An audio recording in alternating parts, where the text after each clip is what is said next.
Was Obama involved in one of the greatest scandals in U.S. history? Good morning, Kuner country. Okay, my friends, the story broke over the weekend. It is, to me, an absolute bombshell. And the question now is, will the establishment media have the guts, finally the courage, to follow this explosive USAID scandal to one of the top people within the Democratic Party, i.e. the dear leader, Barack Hussein Obama? Just to set up the context, as many of you know, U.S. aid is now clearly one of the biggest scandals that Doge and Elon Musk and Trump have exposed during the last couple months. The money, we're talking about literally tens and tens of billions of dollars that were secretly funneled for all kinds of insane anti-American causes, is now undeniable. And it is so bad, the misuse, the abuse of taxpayer dollars, that the Trump administration, led by Marco Rubio, Secretary of State, have now essentially shut most of U.S. aid down, over 83%, except, an out-of-control, rogue, far-left judge is now blocking the dismantling of U.S. aid. I kid you not. But the bigger story now is that U.S. aid, it has now been discovered, was a massive, giant slush fund. It was a slush fund for the Democratic Party, and it was a slush fund for the deep state. All illegal and criminal. Remember, this is supposed to be humanitarian aid sent to other foreign countries. Instead, as I've talked about on this show repeatedly, billions of dollars of USAID money, U.S. aid money, flowed into the Associated Press, into Reuters, into CBS News, into so-called mainstream pro-Democrat media outlets. The media was bought. State-run media taking these funds. On top of that, we're now finding out that so many billions of dollars went to liberal, pro-Democrat, non-governmental organizations. But now, it got even worse. A very important layer in this corrupt onion was finally peeled over the weekend. So, listen now to this. Get ready, my friends. What has now been exposed is that Barack Obama, during his administration, he was the one that really began the process of turning U.S. aid into a gigantic, huge Democrat slush fund, whereby they used tens and tens and tens of billions of dollars to do two things: wage covert operations for regime change around the world, and then laundering the money through Cayman Island bank accounts. Okay, like these drug dealers, like these drug traffickers, laundering the money through bank accounts in the Cayman Islands, and then taking billions of that back and funneling it into the United States to support liberal activists, Democrat non-governmental organizations, and I'm not kidding, what are called, quote-unquote, rent-a-mobs or rent-a-riots. So, here is how the scheme worked. And by the way, all without the knowledge of Congress, all without the knowledge of the Senate, all done in the shadows, all of it done without the knowledge or consent of the American people. This is so freaking illegal. It's not even funny. I'm telling you, it's treason. It's outrageously corrupt, an outrageous abuse of power and misuse of our money, and it went on for years. And it started under Obama. So, here is what we now know. For example, U.S. aid had allocated $1.2 billion, as an example, towards Pakistan, as Obama liked to call it, okay, towards Pakistan. Humanitarian aid, food, medicine, clothes for poor children. None of that money made it to Pakistan. No. Much of the money was used, for example, listen to this, funneled towards activists in Egypt, in Tunisia, throughout North Africa, in the Middle East. You remember under the Obama years, the so-called Arab Spring, whereby allegedly all of these people were rising up, pro-Islamist forces were rising up, and they overthrew authoritarian secular governments. In Egypt, Hosni Mubarak fell. In Tunisia, the secular ruler there fell. Do you remember? It spread and spread and spread all across the Middle East. And what happened? The Muslim Brotherhood came to power. Radical Islamists came to power.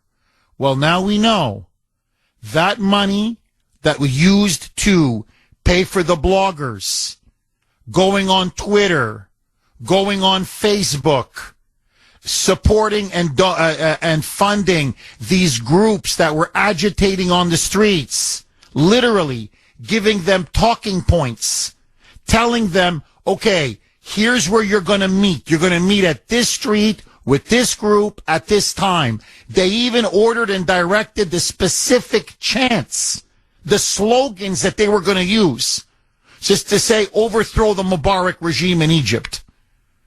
It was a CIA operation, but without the CIA involved in this particular aspect. This was all being run through USAID. But they weren't just doing this in other countries. It was a test run on how to manipulate public opinion, manipulate the internet, manipulate non-governmental organizations, and create what's called AstroTurf. Not real grassroots opposition, but fake opposition. So you make it seem, oh my God, there's so many people involved. You have a couple thousand people on the ground, and then you activate what are called bots on social media. And they're just, oh, we support this. Oh, we love this. Oh my God, look at this. 1 million likes, 2 million likes, 3 million likes. And so it gives this sense of a massive public groundswell of opposition to overthrow this regime and support for the so-called opposition who turned out to be Islamists. Well, the dear leader and the Democrats looked at each other and said, let's take all of those tens of billions of dollars and not just overthrow illegally regimes all over the world. No. Through the Cayman bank accounts in the Cayman Islands, let's launder that money not just to North Africa, not just to the Middle East, but here. And so billions of dollars began to flow to liberal activists, to Democrat non-governmental organizations, to all kinds of protest or anti-Republican, anti-conservative groups here domestically. And what they did was they began, you remember under Obama, there were all of these groups that began to proliferate where they would occupy rooms in Congress or halls in Congress, and they were pro-environment or radical green energy groups. Or you had other, the anti-Wall Street, the 1% movement, the 99% versus the 1%. All of this money was now being thrown towards what they openly bragged as rent-a-mobs, rent-a-riots. You get these activists, you pay them, you fire them up, you coordinate their messaging, then you go on social media, and then you try to get more people to convert to your cause, and you make it seem like there's so much support for this, and we've got to take it to the streets. And they began to literally give them specific directions on where to protest, who to protest, even how to protest. And then it all culminated in Black Lives Matter. And it all culminated in the so-called Summer of Love. And it continues through Antifa, and it continues now through these anti-Tesla protests, these Tesla takedown protests that are continuing now to this very day. And the question that I have is this: the billions and billions that were stolen and laundered, how much did Obama steal? How much did other prominent Democrats involved in this scandal, how much did they steal? That's the question. Where is Congress? 618 on the great WRKO. Jeff Kuhner, Boston's Bulldozer. 617-266-6868 is the number. Okay, so when you start now to peel back this very corrupt onion, and you really begin to see how USAID, USAID, in many ways was transformed. First under Obama, there's now no question, through Joe Biden, now to, until finally Trump and Elon and Marco Rubio, to his credit, have tried now to shut USA down. They're being blocked by one of these radical left-wing activist judges. So we're going to see what's going to happen. But 83% of the programs have been eliminated. The rest have been consolidated with the State Department with serious oversight. But now you know why the Democrats are going berserk, literally apoplectic. They're losing their minds because that was their giant slush fund baby. We're talking now 30, 40, 50, 60, 70 billion dollars a year, every year, that they were laundering this cash through bank accounts, as I said, in the Cayman Islands and elsewhere. We're just finding out this is still just the tip of the iceberg, where they were not just overthrowing regimes around the world, and in Obama's case, replacing them with Islamic governments. But we now find out it was siphoned back here, funneled back, laundered into the United States. And you want to know where Black Lives Matter got so much of their coordination, so much of their money, so much of their funding, their secret funding, so much of their, the way they were all on the same page on Facebook and on, at the time, Twitter, and how they coordinated the hashtags, how they coordinated literally every aspect, their slogans, where they would meet, where they would protest, how all of this was done. It was done through U.S. aid. Or take Antifa. Or, as I said now, take these Tesla takedowns. These aren't quote-unquote spontaneous protests. They're these internal documents that have now come out. They're called literally rent-a-riots or rent-a-mob. And so you pay activists, or you pay groups that then pay activists, and they say, okay, on this day, we're going to target 100 Tesla dealerships.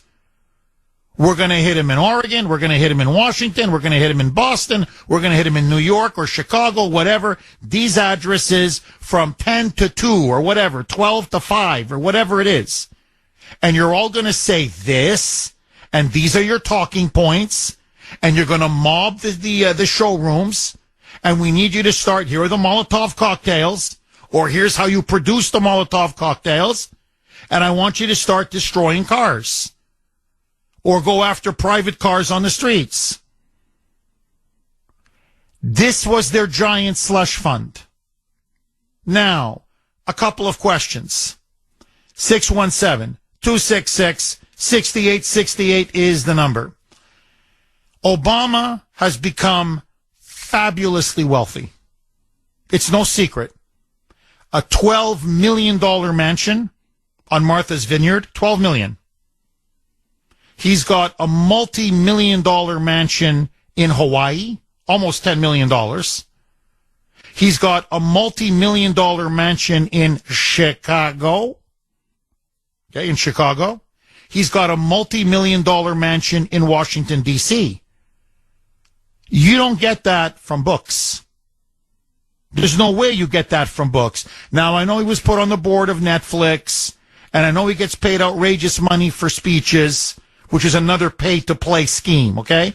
But still, the fact that this guy is worth well over north of $100 million, I want to know if he stole some of that money. And I want to know if all these other members of Congress, because it all makes sense now, when you've got that kind of a massive slush fund, we're talking now almost unlimited billions and billions of dollars. And it's being sent to organizations, non-governmental organizations, by the way, Democratic law firms, who then they use to wage lawfare against Trump. It was their secret shadow slush fund for them to wage a secret shadow war against whoever they perceive to be their enemies. And in particular against Trump and conservatives here in the United States. I want to know where did all that money go? We need Doge on this. We need a massive forensic audit. And I'm telling you what it's going to show, which is so obvious. Now you know why their children work at these foundations or these institutes or these non-governmental organizations. And it doesn't matter if it's Mitt Romney. It doesn't matter if it's McCain or McCain's family or the Bushes, or for the Democrats, Jean-Francois Kerry or Nancy Pelosi and her corrupt kids. Or you could run down the whole line. The Biden crime family, obviously. But you look at them, one of the Clintons, I mean, they mastered it with the Clinton Foundation. But the point is, so what they do is they siphon the money and to groups that then have their children or spouses or family members either running it or on the boards. And that's where the money gets siphoned off. And of course, they give kickbacks to the actual politicians. That's the scam. Honestly, it's used in Eastern Europe all the time. That's how they do it. Now, this is why the Democrats cannot allow Trump to get rid of USAID. This is why they have a mortal fear and hatred of Doge. This is why you have these out-of-control liberal judges who are now doing everything they can to block, sabotage, and completely undermine Trump's presidency. They have to stop him now. Because the more that's uncovered, the more of them now will definitely go to prison. And the more outraged the American people will become. And so they can't control Congress anymore. Trump won with a popular mandate. So what do they have left? Judges. That's it. 6:33 on the great WRKO. Jeff Kuner, Boston's Bulldozer. 617-266-6868 is the number. Okay, just very quickly. By the way, a couple lines are open if you want to jump on. Now's the time to do it. 617-266-6868. At 9:12, we are going to be giving away a pair of free tickets to Shenyang. So please tune in the 9 o'clock hour, because you can have a chance to get 2 free tickets to Shenyang. Okay, just super quick. So it's now beyond the shadow of a doubt.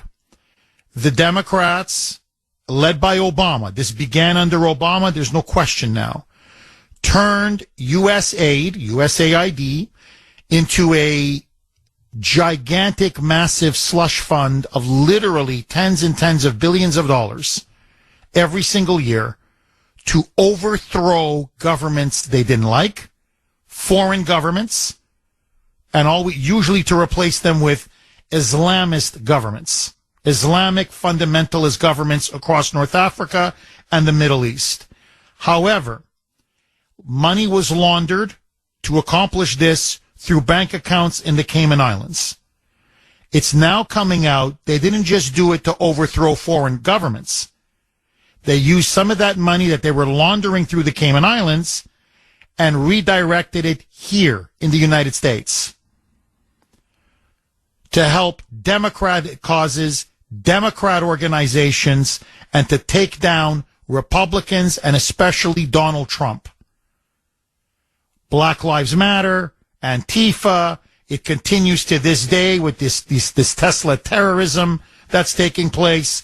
This is all being done with shadow money, dark money, illegal, corrupt, criminal money, our money, taxpayer money, funneled through USAID. Now, their last stand, and this is why they're fighting like crazy. They hate Doge. That's why they're desperate now to demonize, vilify Elon Musk, because he's the one that's essentially driving this and exposing this. So, Trump won, as you know, with a resounding popular mandate. And what was one of the key things he ran on? He was going to deport violent, criminal, illegal aliens. I think he said it literally thousands of times on the campaign trail. MS-13, you're gone. Tren de Aragua, you're gone. Anybody associated with the drug cartels, you're gone. So if you're a criminal, illegal, you're out. Well, guess what? A cartel, and that's what it is. It's a deliberate cartel of corrupt, vile, treasonous far-left judges. And again, notice the coordination. That goes back to Obama. There's so much money now that's going around, paying people off. It's all coordinated. Judge after judge after judge is now blocking Trump on everything. On USAID, he can't dismantle it, according to one judge. On foreign aid, listen to this. Trump can't even freeze foreign aid knowing that it's going to corrupt governments or corrupt causes. Another one, blocking him from banning transgender people from serving in the military. And of course, the big one, Boasberg, Judge Boasberg, an Obama hack. You see how it's all coming together? An Obama hack now literally is blocking Trump from deporting Tren de Aragua, MS-13. We're talking about the most vile gangbangers, murderers, rapists, drug dealers on the planet. And he's not allowing Trump to deport him. This guy even had the chutzpah to order those 2 plane loads, deporting them on their way to El Salvador, to literally turn back. And now, I don't know if you've heard the latest, he's now trying to, Boasberg, that scumbag, is trying to lay the groundwork for impeaching Trump. Because what he's doing now is he keeps demanding, I want to know a minute-by-minute detail of when the order was given to deport Tren de Aragua and put them in the sky, and when was the decision made not to obey my order to turn the planes around. And as the lawyers for the Trump Department of Justice said, you're now claiming international jurisdiction? You're literally now claiming that you have jurisdiction over planes that were at the time flying over Mexico and on their way to Central America outside of U.S. airspace? Like, what is it now? Your reach now reaches the entire world. Like, what are you, king? You're what? You're an emperor now. And so listen to this. He is now demanding that the Trump administration, hand him all of the details of their deportation operations, how they're targeting Tren de Aragua and MS-13, which airports they use, how do they process them, how do they know they're Tren de Aragua? While his daughter, as I mentioned this, Boasberg has a daughter, Catherine. Where do you think a lot of her money's coming from? USAID. Taxpayer money. Into her organization. Flush with cash. And her organization says we don't deport anybody. Literally, their purpose is deportations are illegal and immoral. Even those of criminal, violent, illegal aliens. Literally, they want the gangbangers to stay in this country. That's his own daughter. And he wants Trump to hand over sensitive national security information about Tren de Aragua and MS-13 and our entire way we deport these people, locations, how we track them, how we find them, where we hold them. No way. No way. What are you, nuts?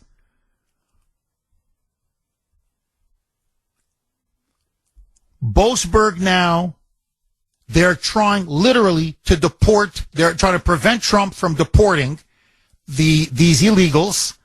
But not just this. They are now trying to utterly eviscerate and gut the presidency. If we succumb to these rogue activist judges, we don't have a country. The president is utterly powerless. I want you to know how insane this is now getting because they're trying to protect their corrupt system. They're trying to prevent all of this from coming out. So I want you to just think about this. Every child rapist, every weapons trafficker, every drug dealer, every anyone here, someone, the person who raped, the person who killed Laken Riley, the gangbangers who raped and then murdered Jocelyn Nungare. If we wanted to deport them, every single one of them should have their own individual deportation hearing. Think about this. They get lawyers. This thing drags out in the courts to get rid of one. Just to deport one. You're lucky if you deport 50 or 100 illegals in the scope of 4 years. That's what they're trying to do. They're literally trying to sabotage and prevent Trump, block him, effectively neuter him from enacting his agenda. It will make the presidency and the president, Trump, utterly paralyzed. And these judges claim that their authority overrides the will of the American people and the recent election. It's a judicial coup. And that's why I'm telling Trump, enough is enough. 649 on the great WRKO. Jeff Kuner, Boston's bulldozer, cleaning up the liberal bull. 617-266-6868 is the number. Okay, I want to go to the phone lines, obviously. This is from Dave, our Western PA constitutionalist correspondent, who messaged me on Messenger, and I think he hit the nail right on the head. Jeff, Democrats get a huge slush fund with U.S. aid, and then they go judge shopping. Bingo. That's now revealed as their strategy under Trump. So they get all this money, all these groups start suing to block everything Trump is doing, and then they go, which judge will give us exactly the ruling that we want? And Judge Boasberg is one of them, and right on time. Bang. And now they're trying to block Trump from doing what he was elected to do. 617-266-6868. Mark in Medford. Thanks for holding, Mark, and welcome. Good morning, Jeff, and a happy Monday to you, sir. Happy Monday to you as well, Mark. So, Jeff, I think we finally uncovered and exposed how Barack Obama, Joe Biden, Nancy Pelosi, and all the rest of the politicians out there became double-digit millionaires. And it's all from AID. It's not from the salaries they've made. It's not from speaking appearances or books they've written, but it's from the money they laundered while in office. Oh, there's no question. Mark, I'm telling you, there's no question. And I got to say, this is now, the Russians are really corrupt. The Ukrainians are really corrupt. You got, Eastern Europeans some of their regimes are really, really corrupt. I don't think they stole that much money. I mean, they stole a lot of money. Please don't get me wrong, but this could be the greatest theft of taxpayer dollars in the history of the world.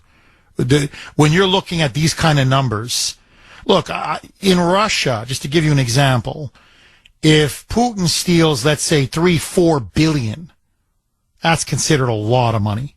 In other words, if you steal $1 billion, $2 billion, $3 billion, even Zelensky, sure, Zelensky's been stealing, but, maybe $1 billion tops. That's a lot of money to steal. You're looking at 50, 60, 70 billion a year going back at least 15 years. Now they're smarter because it's not just 4 or 5 people or 10 people that have all the wealth. See, they're very smart. They disperse it throughout the whole system.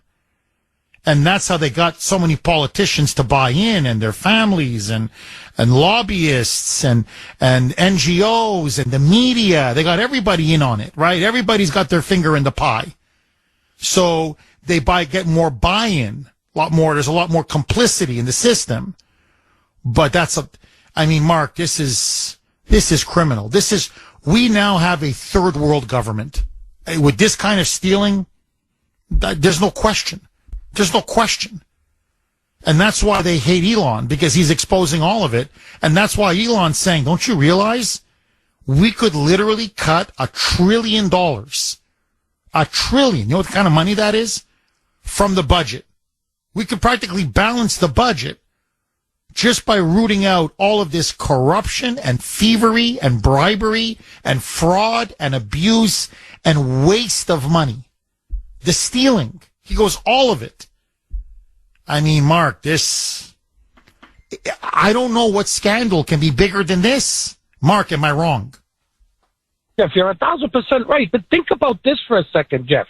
Remember how for years we used to see the training videos from Al-Qaeda and the Taliban, how they were going through, tires and jungle gyms and training how to shoot and whatnot. This money that was funded by the AID pretty much went to the same thing, but only in this country. We're training people to riot. So I look at it and said, you know what? This is a terrorist training operation. You're teaching Americans how to be terrorists. That's my opinion. And as far as the media, like you opened up the show and you said, will the media follow up on this? Oh, yeah, Jeff, they'll follow up on it, all right, but not the way we think they're going to follow up on it. They're going to follow up on it and say, oh, no, these are all lies. This is nothing but propaganda, okay? In fact, Jeff, it won't be long before they say it's Russian disinformation or misinformation. What say you, Jeff? Oh, you're dead on. That's what they do for everything. Everything that's the truth that's inconvenient is suddenly misinformation, disinformation, Russian propaganda. They have all kind of whatever. It's been debunked. And I go, what's been debunked? Nothing's been debunked. So you're dead on. Look, Elon's got to keep going. Trump has to keep going. When you have the truth, it's the most dangerous weapon in the world. You need to speak it. Mark, thank you very much for that call as always.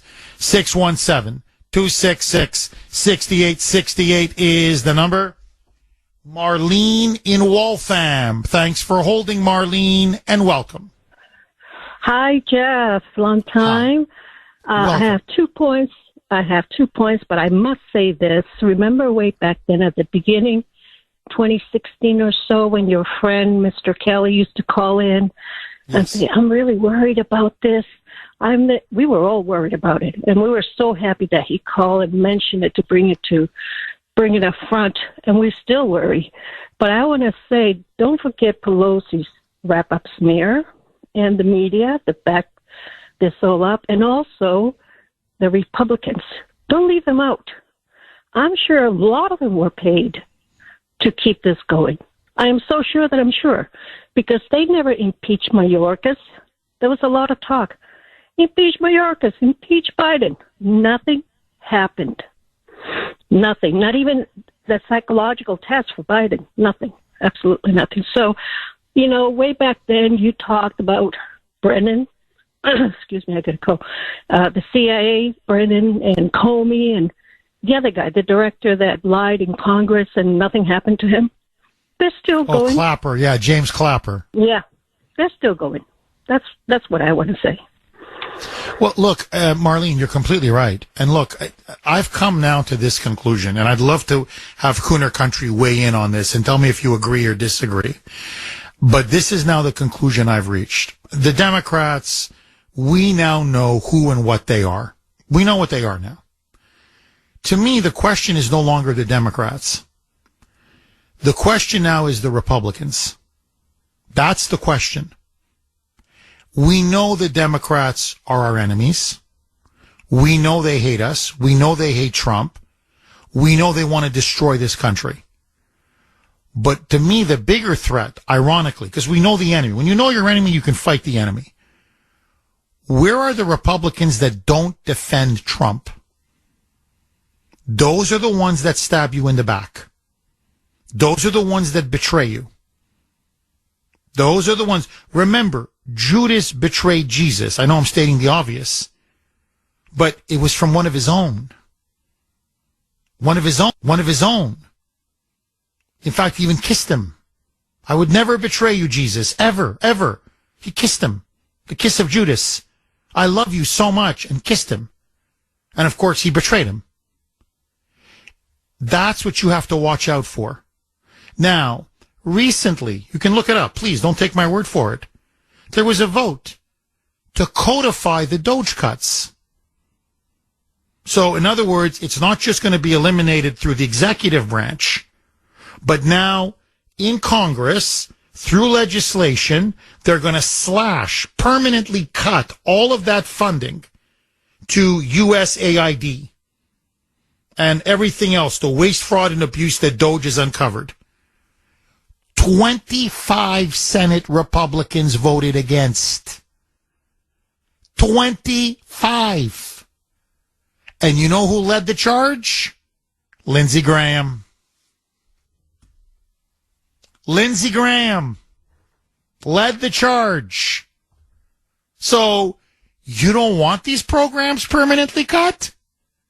You want all of this? You want this giant slush fund to keep going? That's who you know, A, is going to betray Trump, is already trying to betray Trump, but that's the one that you know is dirty as dirty can be. And that's just in the Senate. We're not talking about the House. We're not talking about people in the administration. We're not talking about all these Republicans all over Washington or around the country. That's just in the Senate. So there you go, Marlene. Now you know why. It's all coming. It's all obvious now. Why? By the way, because USAID money was used in conjunction with the CIA to overthrow the government in Ukraine. 13 years ago, that Lindsey Graham was a part of. You see, what we're finding out is under USAID, Mark in Medford made the point, you see these training videos of Al-Qaeda or whatever. We were funding Al-Qaeda through USAID. That's what Obama was doing. He was arming the rebels in Syria to overthrow Assad under USAID. He empowered Al-Qaeda in Libya to overthrow Gaddafi under USAID. He empowered the Muslim Brotherhood to overthrow Mubarak in Egypt under USAID. So we were literally arming and funding Islamic terrorists. Some of them the very people that killed 3,000 Americans on 9/11 by using USAID as a secret slush fund. And what they did was, again, they took the money through the Cayman Islands to clean the money and then sent it off to overthrow regimes all over the world. And then they said, let's use the money here. And they're smart. I got to give them credit. They're smart. They let all these Republicans wet their beak, as they say. It's a mob expression. Just enough. Let me get a little taste. Hey, give me a little bit. And they bought off Republican after Republican. They bought off Mitt Romney. They bought off Mitch McConnell. They bought off the Bushes. They bought off Lindsey Graham. It just runs right down the line. And so you constantly ask yourself, it's all talk, and nobody does anything. Why? All these Republicans are flapping their mouths. And they go on Fox, and they go on Newsmax, or they hold a hearing, and they're banging the table, but nothing ever gets done. No one's ever arrested. No one's ever held accountable. Well, now you know why. Because they're on the take. And Trump and Elon are so dangerous. Why? Because Elon, whatever you think about him, is the richest man in the world. Okay, he's probably worth about $400 billion. He literally could be the world's first legitimate trillionaire. You can't buy Elon Musk. But you couldn't buy him. The guy's worth $400 billion. Here's $1 billion. Here's $5 billion. Here's $10 billion. It's chicken feed. And Trump is a multi-billionaire who said, I'm to hell with it. I don't want any more money. They can't buy him. Now they have to destroy him. Marlene, final word to you. Excellent. And that's why we have to keep praying for Trump, everybody involved, helping him, all of them, because this is hard. This is like very deep and hard. Marlene, thank you very much for that call. You're completely right. Completely right. Russ in Boston. Thanks for holding, Russ, and welcome. Jeff, I love you in a non-sexual way. Every day I look forward to the breaking news.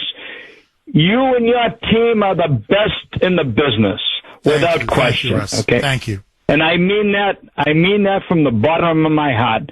And I've known Sandy for a long time. You can't find a better program director than Sandy. She's wonderful. She's excellent. Yeah. She's a great executive producer. And by the way, she tipped me off to that story. It was actually Sandy who first said, Kuner, take a look at this. My eyes popped out of my skull. So anyway, but please keep going, Russ. This is evidence why the deep state did everything it could to destroy President Trump. Now they are trying to destroy Elon Musk, one of the great humanitarians of our time. The deep state is setting the stage to destroy Tesla. The internet now knows where every Tesla owner lives and park. Even the environment Nazis are not outraged. And that is unbelievable when you think of that in itself, okay? Now, Chuck Schumer admits that the Democratic Party stacked the courts with liberal judges to legislate from the bench to stop President Trump. The Democratic Party must be destroyed in order to save this great republic. Now, Jeff, in answer to your question, the old guard and the Republican Party were part of the deep state. If you have any question, just look at Beacon Hill on the Republicans here in Massachusetts on Beacon Hill. They're part of the deep state, and they know better. Russ, that's why I love you, my friend. Honest, in a non-sexual way, because you always tell it like it is. You're completely right. Russ, thank you very, very much for that call. Eddie in Charlestown, thanks for holding, Eddie, and welcome. Thanks for taking my call. My pleasure. Two things have to happen here. Enough is enough. There has to be arrest There has to be indictments and trials. And the president, this country is so close to a civil war that the president, in order to clean up this big mess, I think he should declare a martial law. It has to be cleaned up. It's a big mess. Well, Eddie, what he really needs to do, honestly, is he's got to have Republicans in Congress, and he can really apply pressure, impeach this judge. Now, I understand the arguments. They're saying, well, Jeff, it takes a year, almost a year to impeach a judge. It takes a while to impeach a judge. It's not a slow process. Look, just the act of impeaching a judge is going to put many of these rogue judges in line because it frightens them. It scares them. It's a deterrent. Boasberg doesn't want to lose his job. He needs that job. His power is based on that job. He's exposed if he gets impeached. And so they don't want to lose their benefits. They don't want to lose their robe. They don't want to lose their status, their position, everything. So the mere act of impeaching, just doing it, is going to scare them. He's got to start defunding these district court judges. All of this. He's just got to say, no, we're not going to fund you guys anymore. In other words, he's got to go to war now. This is lawfare. What is now very clear to me is they waged one kind of lawfare against him. If you remember, they did this to him in the first term. You had judges blocking him all the time. They blocked everything to prevent him from being effective. Then, when he was in the wilderness, after they stole the election from him, they tried to take him off the ballot. They tried to bankrupt him. They tried to put him behind bars. They used the courts to try to destroy Trump. And when they couldn't destroy Trump, they then tried to assassinate him not once but twice. And now that he's back in power, they're using the same lawfare strategy through these judges. Now, I think Trump has made a mistake, if I can be honest. And I think the mistake Trump made is he came out and said, we will comply. We're going to comply. We're going to litigate. We're going to appeal. We're going to take this to the higher courts and eventually to the Supreme Court. But by saying we're going to comply, he's now given these judges power over him and his administration. And just to give you an example, Eddie, okay? The deportations of Tren de Aragua and MS-13 have stopped.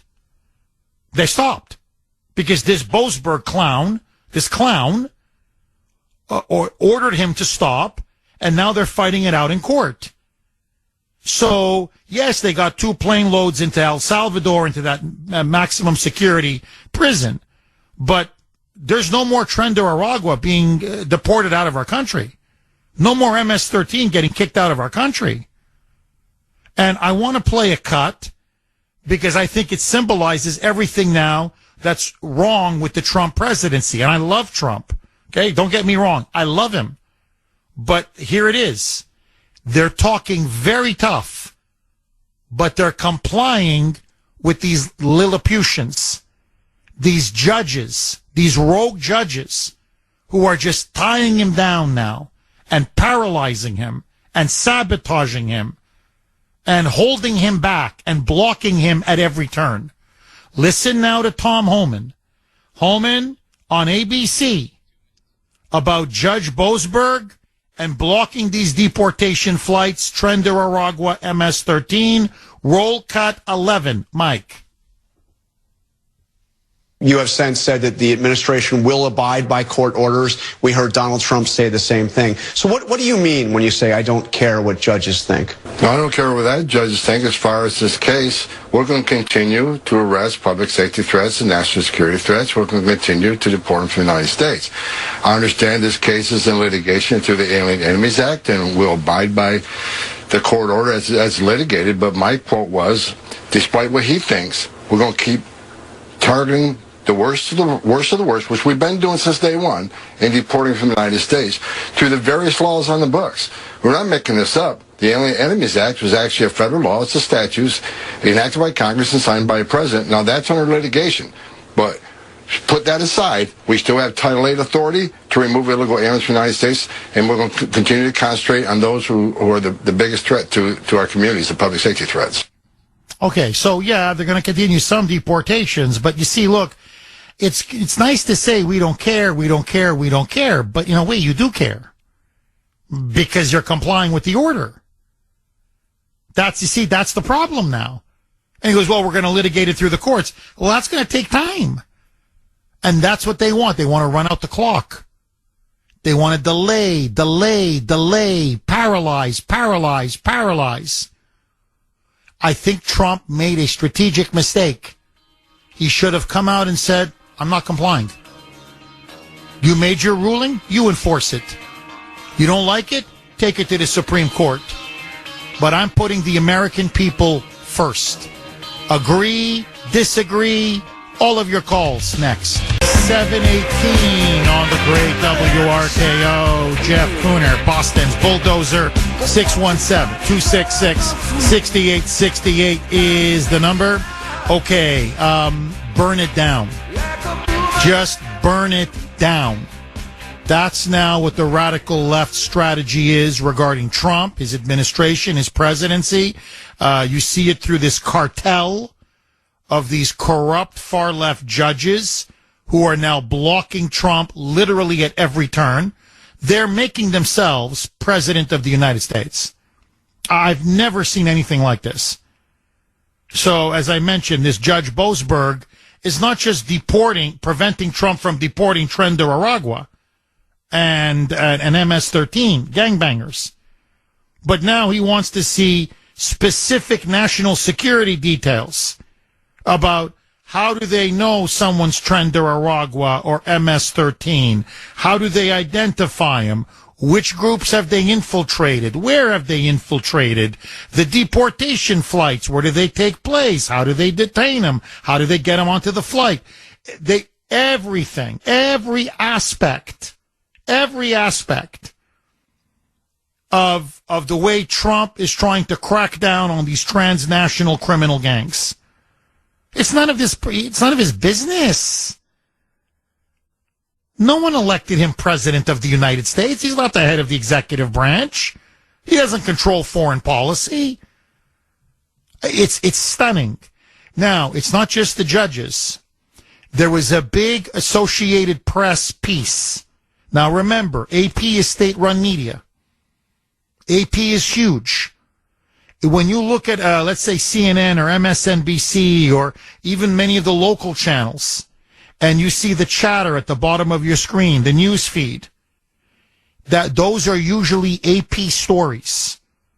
So AP sets the narrative for much of the fake news media complex. Well, listen now to this. AP is now saying there are 3 rising stars in the Democratic Party. That Chuck Schumer is now being challenged by AOC, that the party wants and needs new blood, and that AOC, listen to this, Congressman Jasmine Crockett and Boston Mayor Michelle Wu are now seen as the 3 national rising stars, the upstarts, the new leadership, the new blood, the new guns, the young guns in the Democratic Party as Bernie, Elizabeth Warren, Joe Biden, Chuck Schumer, Nancy Pelosi now have to pass the baton off to this new generation of what they call progressive leadership, quote unquote, basically the communists, the hardcore radical leftists in the Democratic Party. And there is a lot of talk now. AOC is going to take on Schumer in the primary, and she's going to beat him. Bernie is campaigning with her across the country. This tour against the fight, against oligarchy or fight oligarchy. She's getting huge crowds. The far left, the base of the Democratic Party, love AOC.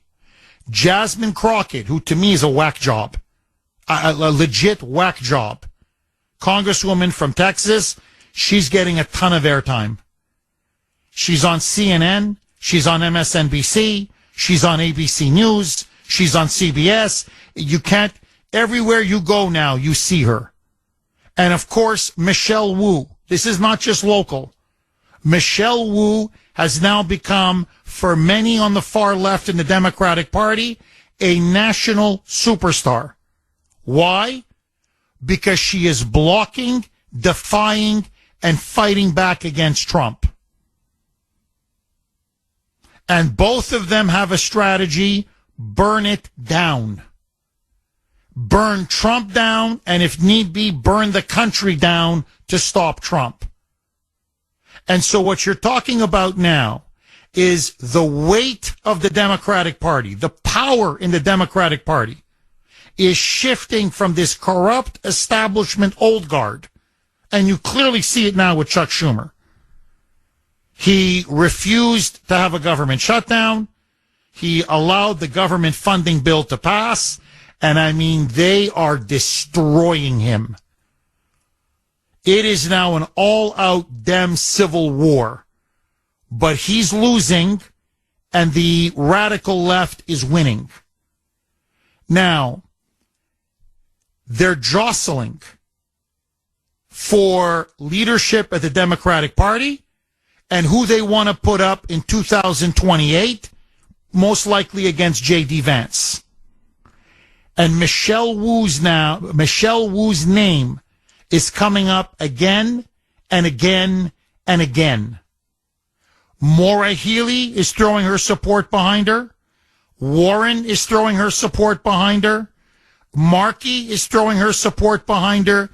Even Bernie Sanders refuses to endorse AOC as the heir apparent because he so likes Michelle Wu. So Michelle Wu and AOC, I'm not kidding, are trying to out-moonbat each other to get Bernie's blessing, Bolshevik Bernie Sanders. Now, I want you to listen very carefully. On Wednesday night, last week, Michelle Wu gave a highly watched, publicized speech. Not just local, it was national. A State of the City speech. What was she going to do? What was she going to say? After going up on Capitol Hill, testifying in defense of sanctuary cities, testifying on the fact that she refuses to cooperate with ICE, even handing over violent, criminal, illegal aliens. And she delivered a speech that was watched by the Trump White House, watched by the national media, and of course the local media fawning all over her. And in the crowd were Ayanna Pressley and Maura Healey and many of the big Democrat heavyweights, especially on the far left. And I got to tell you, my friends, even by Marxist Michelle Wu's standards, I was shocked at what she said. I'm going to play the cuts, your reaction, your calls, next. 7:33 on the great WRKO. Jeff Kuner, Boston's Bulldozer, 617-266-6868 is the number. Okay, listen to the new iHeartRadio app with preset buttons. You can set the app to play the Kuner Report automatically. All right. They're looking at Michelle Wu. They see her now as a leader of the resistance, of the resistance to President Trump. She's now got a huge national profile. And listen to what she said last week in her State of the City address. Roll cut 25, Mike. This is our city.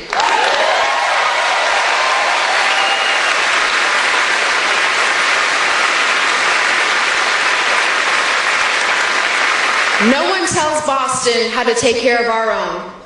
Not kings and not presidents who think they are kings. Boston was born facing down bullies. Now, this is clear. This is an insurrection. I'm choosing my words very, very carefully. I know the Trump people are listening. And I've said it on X now. And by the way, you can follow me on X at the Kuner Report, all one word, Kuhn as in National ER. I've been saying it on X now for a while about Michelle Wu, Maura Healey as well, obviously, but especially Michelle Wu. And honestly, at this point, I don't know what Tom Homan is waiting for. This cut was specifically related to defending illegals in Boston, to defending Boston as a sanctuary city, and to defending her policy, her illegal criminal policy of not cooperating with ICE to arrest or detain or hold, and listen now to this, criminal illegal aliens, including murderers, child sex predators, rapists, and drug dealers. That's who she's defending. That's who she's refusing to hand over to ICE. And her answer when, at the State of the City address, her answer is, we won't back down. This is our city. And we take care of our own. Mike, do me a favor, please. Play it again. Roll cut 25. Mike. This is our city.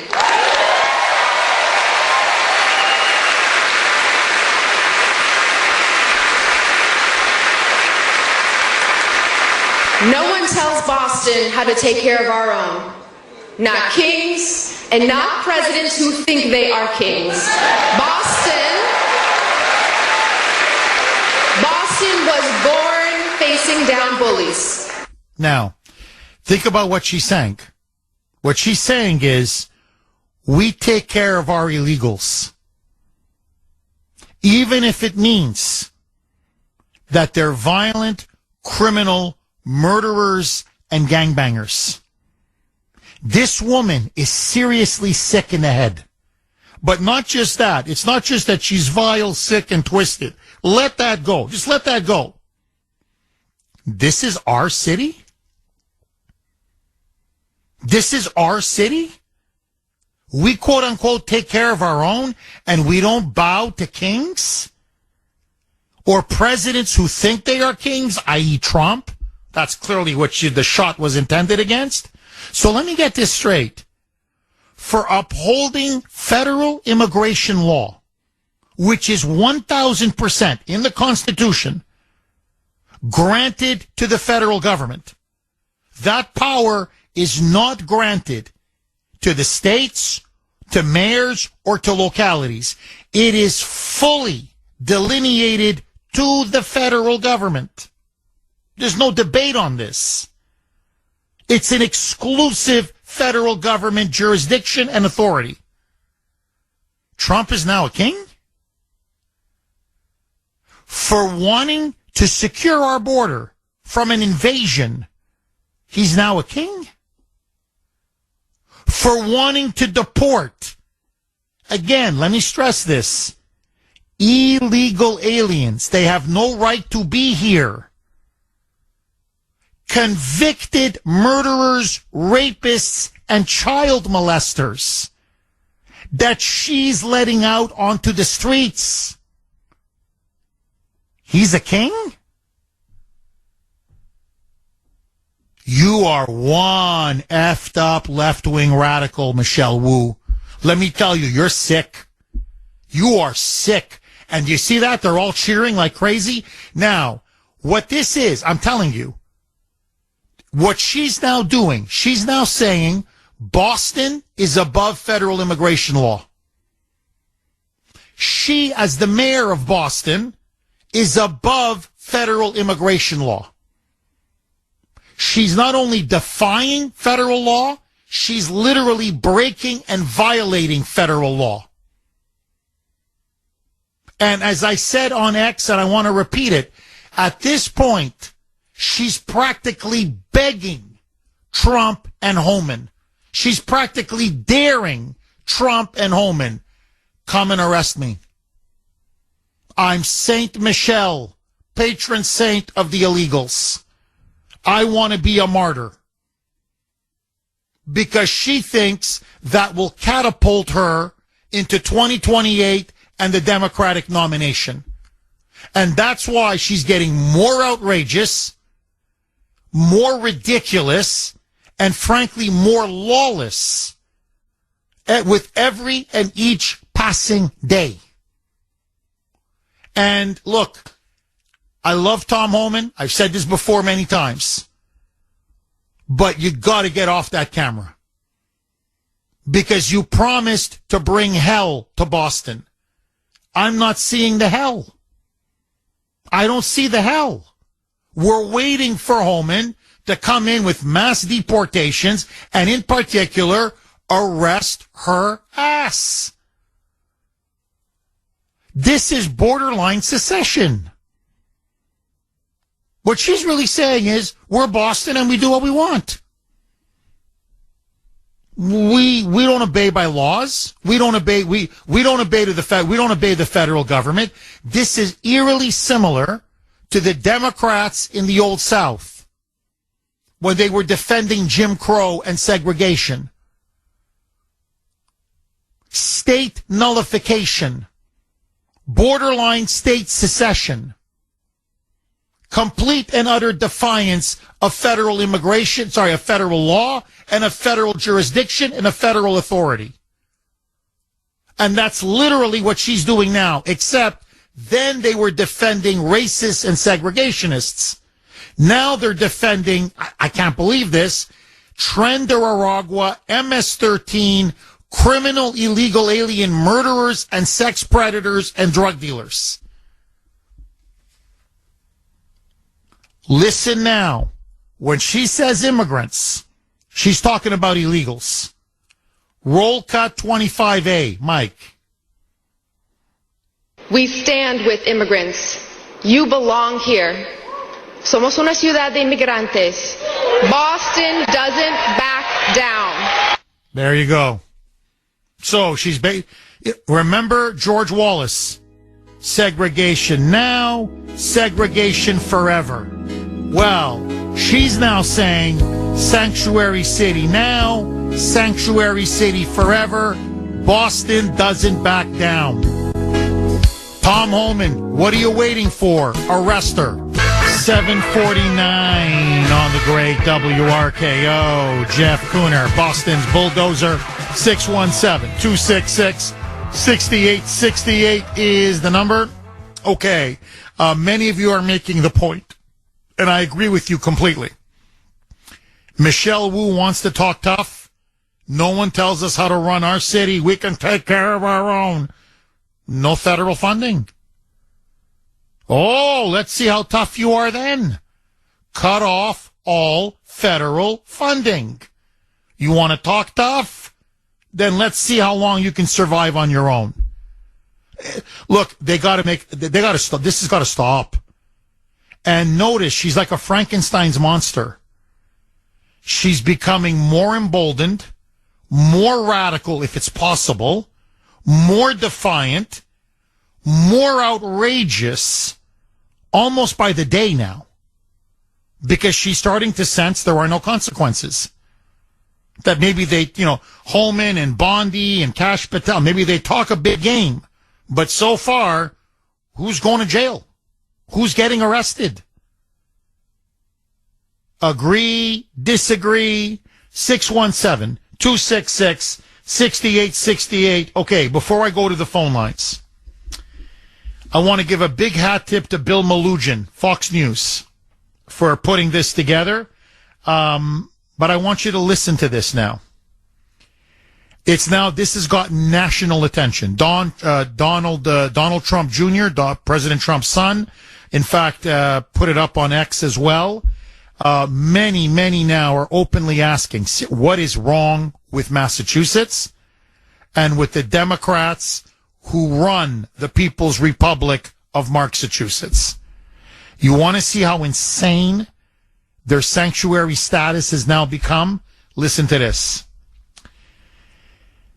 This is what they're now, just in the last couple of weeks. These are the kinds of animals and savages, illegal alien criminals, that they are releasing onto the streets in towns, cities, all across Massachusetts. A Guatemalan charged with 3 counts of aggravated child rape, released on $7,500 bail. That's peanuts. ICE detainer, ignored. I said, we want him. He's got a rap sheet. He's been molesting and raping children for God knows how many decades. We've got a huge criminal record on him going all the way back to Guatemala. We want him. We need him. He needs to be deported. They ignored the detainer. They released this savage sexual sex predator back onto the streets. That's Maura Healey for you. Hold on. Another Guatemalan charged with aggravated child rape. The victim's age, 9 or below. They obviously won't give the name of the victim. It's a minor, but they're saying it was a child. It was a child under the age of 9. Released, $7,500 bail. Guess what? ICE detainer, ignored. A Honduran illegal, charged with assault to rape and masked armed robbery. Released on his own recognizance, 0 bail. Not even a buck. Not even 25 cents. I swear to you. Free. Oh, no, nothing. Really, nothing. How about a penny? No, nothing. Go out and rape and hold up another bank. Go ahead. Armed robbery. Go ahead. Break into someone's home and put a gun in their face. Go ahead and rape a child while you're at it. Go. This is Massachusetts. We take care of our own. ICE detainer, ignored. Worcester County, to all of you out in Worcester, listen to this. 2 illegal aliens charged with child rape. Both got $500 bail. Another charged with fentanyl trafficking. God knows how many people they killed. $4,000 bond. And they released them before ICE could arrive. ICE is coming. Get them out.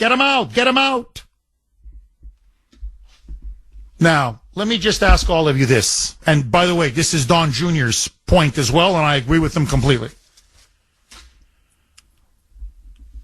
You are releasing criminal sexual predators, illegal alien child rapists on $500 bail, in some cases no bail whatsoever, back onto the streets? What the hell is wrong with the moonbats in this state?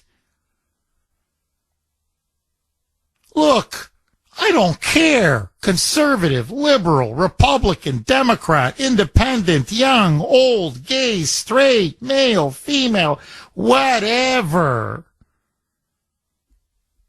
You're going to release rapists, murderers, child molesters, fentanyl traffickers on $500 bail, in some cases no bail, out onto the streets? And you're all okay with this? Your response? Let's do it again. Mike, play cut 25. This is your response? Roll cut 25, Mike. This is our city.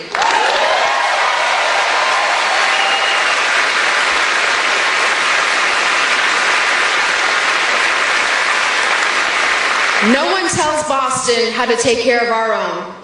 Not kings, and not presidents who think they are kings.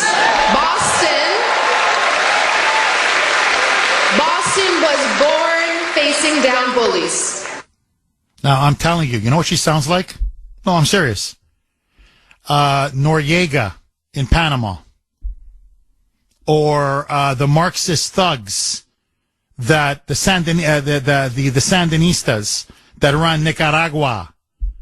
Or Fidel Castro and the Castro brothers when they ran Cuba into the ground. No one tells us what to do. Revolution!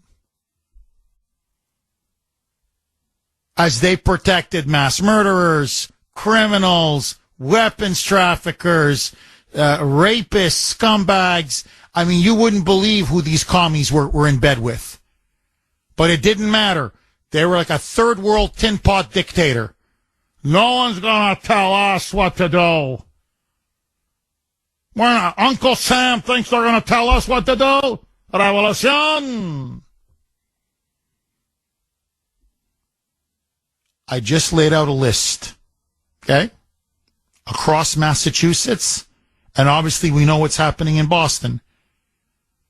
How many MS-13 gangbangers who was personally released onto the streets? How many child rapists, convicted child rapists, she's personally released onto the streets and ignored, defied an ICE detainer? And this is what she's telling these criminal illegals. This is her message. This is the hill she and the Dems in this insane state are willing now to die on. Listen, and by the way, this is who the Democrats are elevating at the top, saying she's the future. Her, Jasmine Crockett, Crazy Crockett, and Alexandria Fidel Castro Cortez. So her, Crockett, and AOC.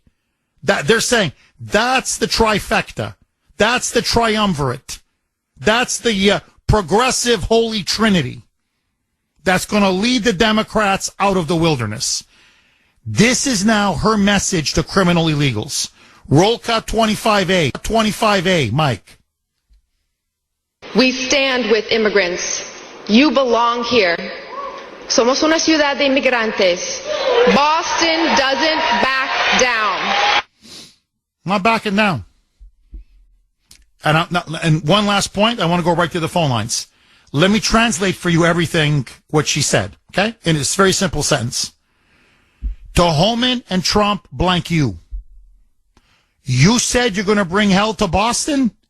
You think you're going to deport our illegals? We don't back down. Come and get me. Come and get me. Buck, buck, buck, buck, buck, buck, buck, buck, buck. Buck, buck, buck, buck, buck, buck, buck. Chicken. Chicken. That's what she's essentially telling them. She's thumbing her nose. That's what she's saying. Come on. Come on. I dare you. I dare you. I dare you. Now, to Holman and the Trump administration, put up or shut up. 6-1. I'm telling you, this woman is begging to be arrested. I don't know how much more obvious and flagrant this woman can make it. So either you walk the walk or you just talk the talk. I am done with her. Don't expect the people of Boston, listen to me. Don't wait for the federal government to do its job and ride to the rescue. We've got to start taking matters into our own hands. She's got to be recalled. This woman is out of control and she's dangerous. I think, frankly, she's borderline insane. She's starting to remind me, seriously, of Daniel Ortega in Nicaragua, Maduro in Venezuela, or Hugo Chavez, to be more accurate, Fidel, Pol Pot in Cambodia. She's got a revolutionary Marxist fanaticism about her. You can see it in her eyes. And she's so reckless, and she's so dangerous, and she's so irresponsible, and she's so lawless. Very few people make my skin crawl. This lunatic makes my skin crawl. 617-266-6868 is the number. Arrest her ass. What are you waiting for? Flower in Quincy. Thanks for holding, Flower, and welcome. Hey, good morning, Jeff. I just want to say a couple of points. Democrats don't learn. It's the Biden message all over again. And as far as giving her enough rope, the Trump administration is doing that. I believe that they're just waiting for her to do enough, not do enough, and then they're going to come and get her. That's what I believe. So you think they're just basically let her keep talking, let her keep running her mouth, let her keep being lawless, let her keep being criminal, let her keep defying ICE and defying federal immigration law, keep defying and breaking the law, and, in other words, just stack up a case against her so high, it's like a phone book, and then they're going to pounce, correct? That's what I think, yep. Silence is golden. Flower, what do you say to the argument? Because I'm hearing this now from some Trump people on background. Okay, it's not Homan, I promise, but just some people I talk to in the Trump team, and I go, what are you guys waiting for? Come on, really, man? This is getting ridiculous. This, how much more obvious can this woman make it? She's telling I'm breaking the law, and what are you going to do about it? And what they're telling me is this, Flower. They don't want to turn her into a political martyr. That if they come in guns blazing with the handcuffs and march into City Hall and drag her out in handcuffs or in shackles, then the left is going to turn her into what she wants. Saint Michelle Wu, patron saint of illegal aliens, a martyr, a political martyr, a progressive martyr, an anti-Trump martyr, and that this will skyrocket her and her profile, and she'll become basically a shoo-in in 2028, because this is all about running in 2028, and that this will turn her into a national Democrat rock star. And they say that's her intent. So they're saying she wants us to arrest her for political reasons. That's why we're not doing it. We don't want to play her game. What say you? I agree with you 100%. They're going after the low-lying fruit. They're coming into New Bedford and different towns, and they're doing, the ICE thing, and, they're surprising people in East Boston and doing the ICE thing. They're going into Brockton and doing the ICE thing. They're coming back on the news and say, we got this one, we got that one, look what they're doing. And I think that, rather than play into her hands, that they've got their own hand. And they're not going to make her a martyr. They're not going to let her even get close. And the Democrats are in such a disarray right now, it doesn't matter. They're groveling for crumbs. They think that they just, saw the light, like you said, St. Bridget or whatever. They're not going to let that happen. Trump has a plan. And we all have to stay calm while he's processing his plan. That's what I say. Interesting. Flower, thank you very much for that call. I really, really appreciate it. Think about what they're doing now. AOC, Jasmine Crockett, and Saint Michelle, okay? Marxist Michelle Wu. Gavin Newsom, just so that you know, Newsom is now getting savaged for having a podcast in which he's actually debating with conservatives. To the left, that's a sellout. I swear to you. And he's now flipped on the biological men competing in women's sports. So for that, they say that's a betrayal. So Newsom's political star is now falling. Schumer, as you know, I mean, they're savaging Schumer now. Okay, Schumer is politically dead man walking. So what's starting to happen is Bernie says he's too old. He was asked recently, are you going to run again? He says, no, I'm too old. So everybody wants Bernie's blessing. Who's going to be the heir? And now it's between AOC, Crockett, and Michelle Wu. All three of them, doesn't matter, whether it's AOC, Crockett, and Wu, and I'm telling you, all three of them are nuts. I mean, it's the lunatic left. This is what they're going to campaign on in 2028. Now, just stand back. Men in women's sports, men in women's bathrooms and locker rooms, complete open borders. They're going to defend Tren de Aragua and MS-13. Yeah, seriously. We want child rapists. We want murderers and fentanyl dealers in our community.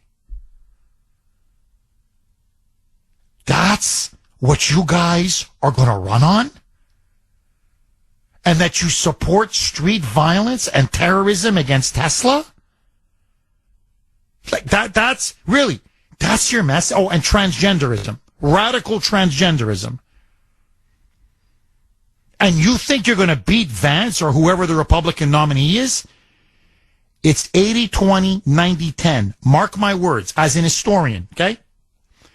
There was something once called the Whig Party. Had you and I gone living in the 1820s, 1830s, 1840s, and I said to you, oh, you know, the Whigs, they're going to be extinct soon, you would say, Kuhner's crazy. Kuhner's lost his mind. The Whigs have been here for decades. They're one of the two great political parties in the United States. And eventually, they went kaput. They went extinct. In fact, that's the birth of the Republican Party. The Republicans emerged and smashed and destroyed the Whigs and became a national party challenging the Democrats.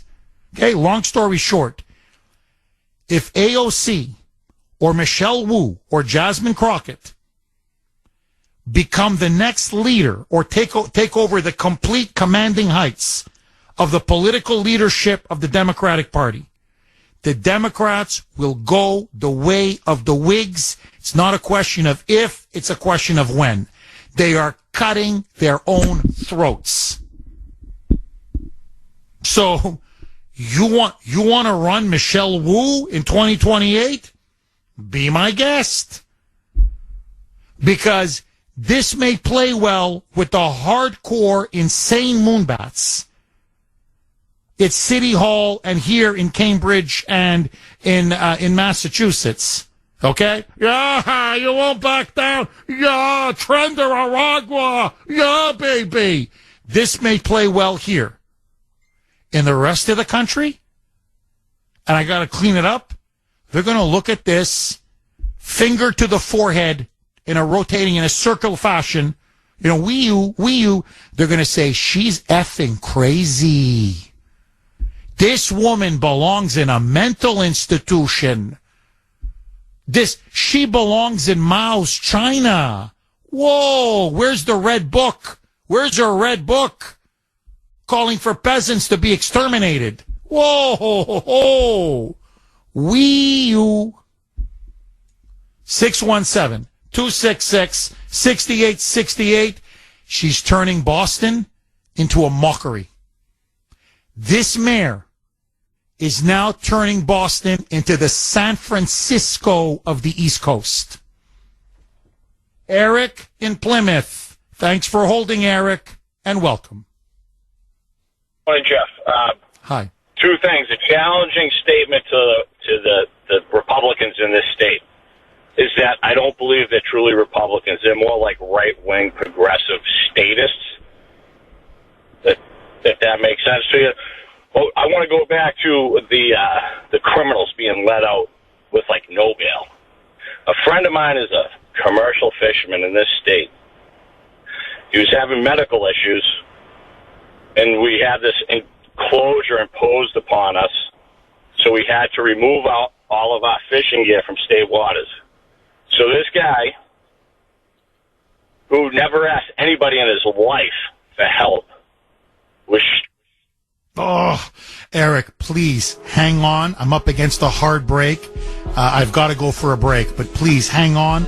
I want you to finish your story. I promise I'm going to come right back to you. Don't touch that dial. Okay, let's go right back to Eric in Plymouth. Eric, you're on fire. Number one, you were saying the Republicans in this state are feckless. Basically, they're just slightly a little bit more to the right than the Democrats, but fundamentally it's Tweedledoo and Tweedledum. And then you were talking about a fisherman friend of yours who never asked anything from anyone. Please pick up where you left off. So this is a hard-working guy. Everything he's ever done has gone towards building his business and taking care of his family. So we come against this closure date, and he's having some medical issues, and he doesn't get his gear out of the water in time. The state finds the gear. They go after this guy. He says, look, I was going to the doctors. I'm sorry, whatever. He has all the records. He has all the receipts to show them. Their solution to this was to put him out of business, to take his permits, to destroy his life. That is the state of Massachusetts. They're letting rapists, murderers, drug dealers go. Zero bail, $7,500 bail, whatever. First of all, they don't deserve to be here at all. Send them all back. But they then turn around and go after their own citizens. It's a state apparatus, and it's all about the state. Now, I will say the silver lining to this is that he did fight this, and he was able to get his punish reduced to them taking his permit for 2 years. They tried to destroy his life for a victimless crime against a state regulation that was put in place by unelected bureaucrats, the educated elite, if you will, the communists of the state of Massachusetts. Nobody ever voted for these people, these maggots, to be lawmakers. They are making rules and regulations. They are punishing us at will, and then they turn around to promote their own sick, degenerate narrative, and they protect criminals. Michelle Wu is a criminal. Maura Healey is an outright communist tyrant. And yeah, whatever. Attorney General Andrea Campbell, another Soros-funded joke. The state has turned into an absolute abomination of these statists. That's what they protect, the state apparatus. And it's the left and the right. They're all progressive. Eric, one of the best calls I've ever had. Eric, I got to tell you, honestly, one of the best calls I've ever had. You are not 100, you're 1,000% correct. And let me bare my soul to you, okay? Because you've been so honest with me, let me be honest with you, like I'm in the confessional. When I first came to this state many years ago, was on the air here at WRKO, and have this talk show now for so long, I honestly thought, naive as I was, that if I exposed especially Democrat abuse of power, Democrat corruption, Democrat lawlessness, Democrat savagery, as you're describing so powerfully and eloquently, that at least the Republicans would rally. And at least other conservative talk show hosts would rally. And other so-called conservative media, like in theory, at least then, over a decade ago, the Boston Herald would rally. What I found incredible, to my shock and horror, they're paid off too. It's a game for them too. They're all on the take as well. And that's why nothing ever gets done. It's incredible. They're controlled opposition, as you were pointing out.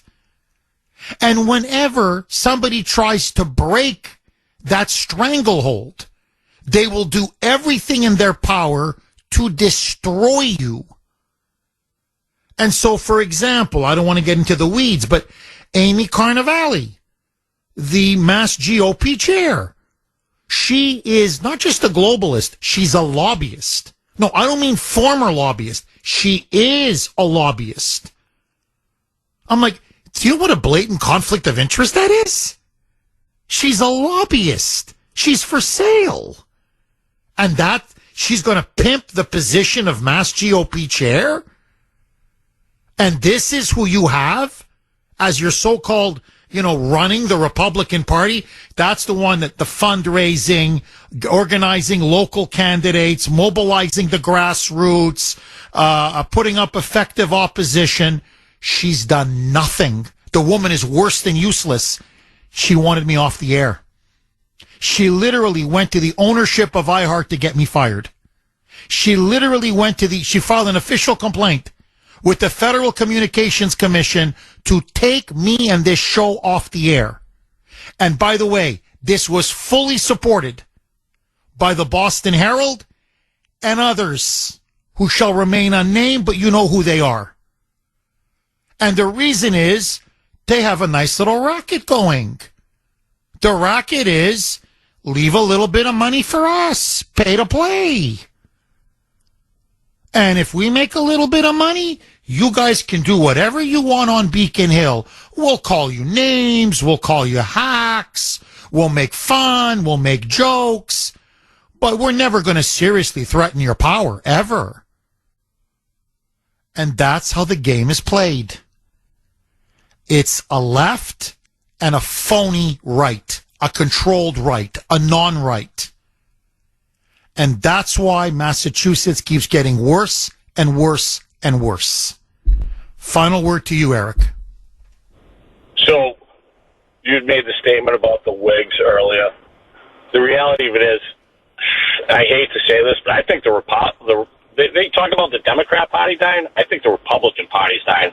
And what we have now is statists and constitutionalists, right? The right. She and her cronies decided that I wasn't worth supporting in what was probably the most winnable seat from an incumbent in the state. Well, there you go. There you have it. So they're sabotaging real conservatives and constitutionalists. Eric, please don't be a stranger. Call again. She's a winner, Jeff. We need a winner. Remember, that's how they sold Amy Carnevale to be the head of the Mass GOP? Remember that? And I fought tooth and nail. I said, my God, they're just lining their own pockets. Can't you see that? The Herald and others who remain unnamed are taking money to run ads on behalf of her and her clients and her candidates. And it's all about follow the money. So what have we won since she became Mass GOP? All she does, or whatever her people do, is one email after all this, one email denouncing this and another email denouncing this. And, we condemn this. Okay, you've done a press release. And? Are you mobilizing on the ground? Yet. Are you organizing candidates? Yet. Remember, she was supposed to be raising so much money, we're going to have a war chest under her. There's no money.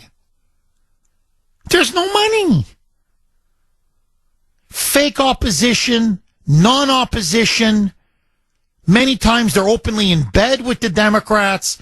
An absolute freaking joke. And now you know why the Republican Party continues to shrink. This, with these fanatical governor, fanatical mayor of Boston, with these two crazy moonbats running the state, I mean, This should be this should be a feast for Republicans right now.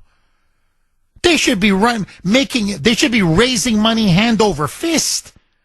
They should have candidates, recruitment drives going out the door. They should be mobilizing on the ground, membership drives, getting people to run, local races, state races, challenging in the Beacon Hill, the state legislature. Nothing. Because as long as they get their little cut, as long as they get a little something for themselves, and everybody makes a little cash, they just bark like a poodle. That's all. That's all. And make jokes. And, throw a few shots and, attack a little here and a cheap shot there. And, they're all a bunch of hacks. Hacks. And just keep taking the cash. Just keep taking the cash. And then when you hold a rally like we did to really go after Mayor Michelle Wu and really go after Hold It Healy and really get people energized and mobilized, then they go after you.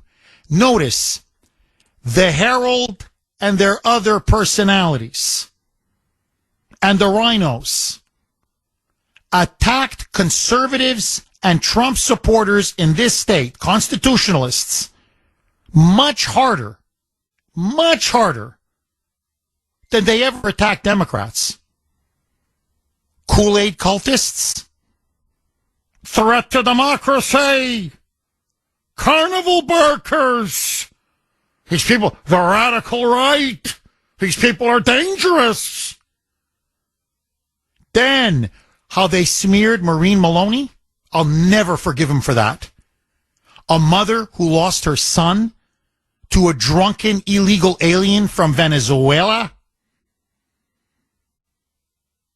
hit him with his van, his truck or whatever it was, hit him with his vehicle and dragged Matthew Denise, that poor boy, underneath and killed him.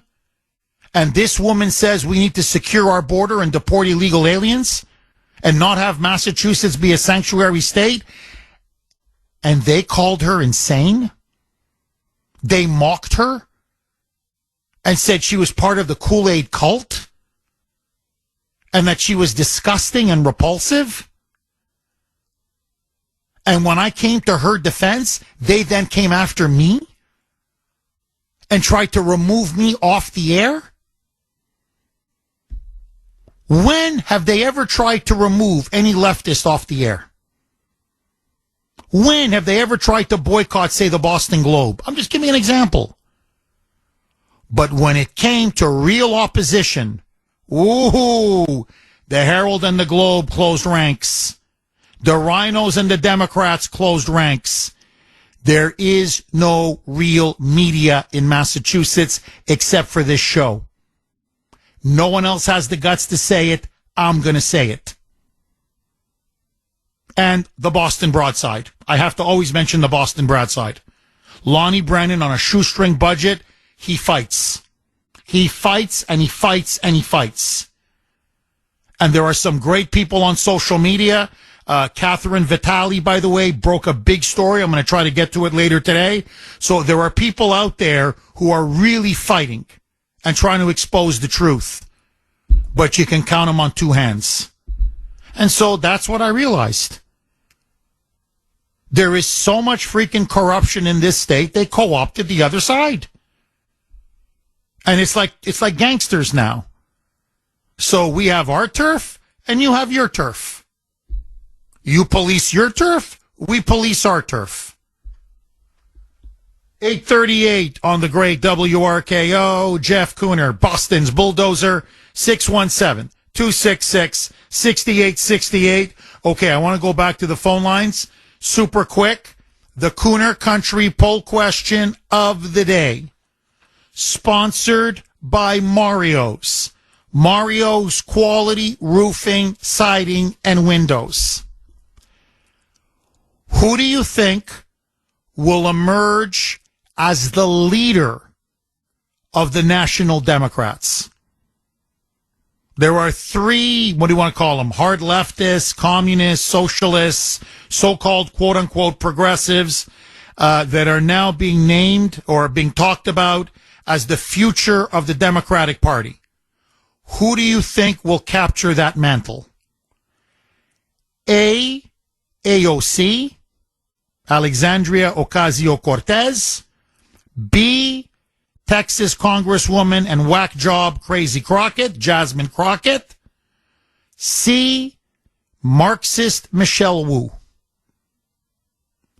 AOC, Crockett, or Wu. Those are the three now that are constantly being mentioned as the future of the Democratic Party. Who will capture that mantle? Who will be that heir? You can vote on our webpage, wrko.com/Kuner, wrko.com/Kuner, KUHN is in national ER. You can also vote via X. I'm very active on X. I hope all of you follow me. My handle there, at the Kuner Report, all one word, KUHN is in national ER, for what it's worth, and people can agree to disagree, obviously. I would vote A. I think you're saying, well, Jeff, why not Crockett or Wu? I think Jasmine Crockett is frankly too stupid, too insulting, too condescending.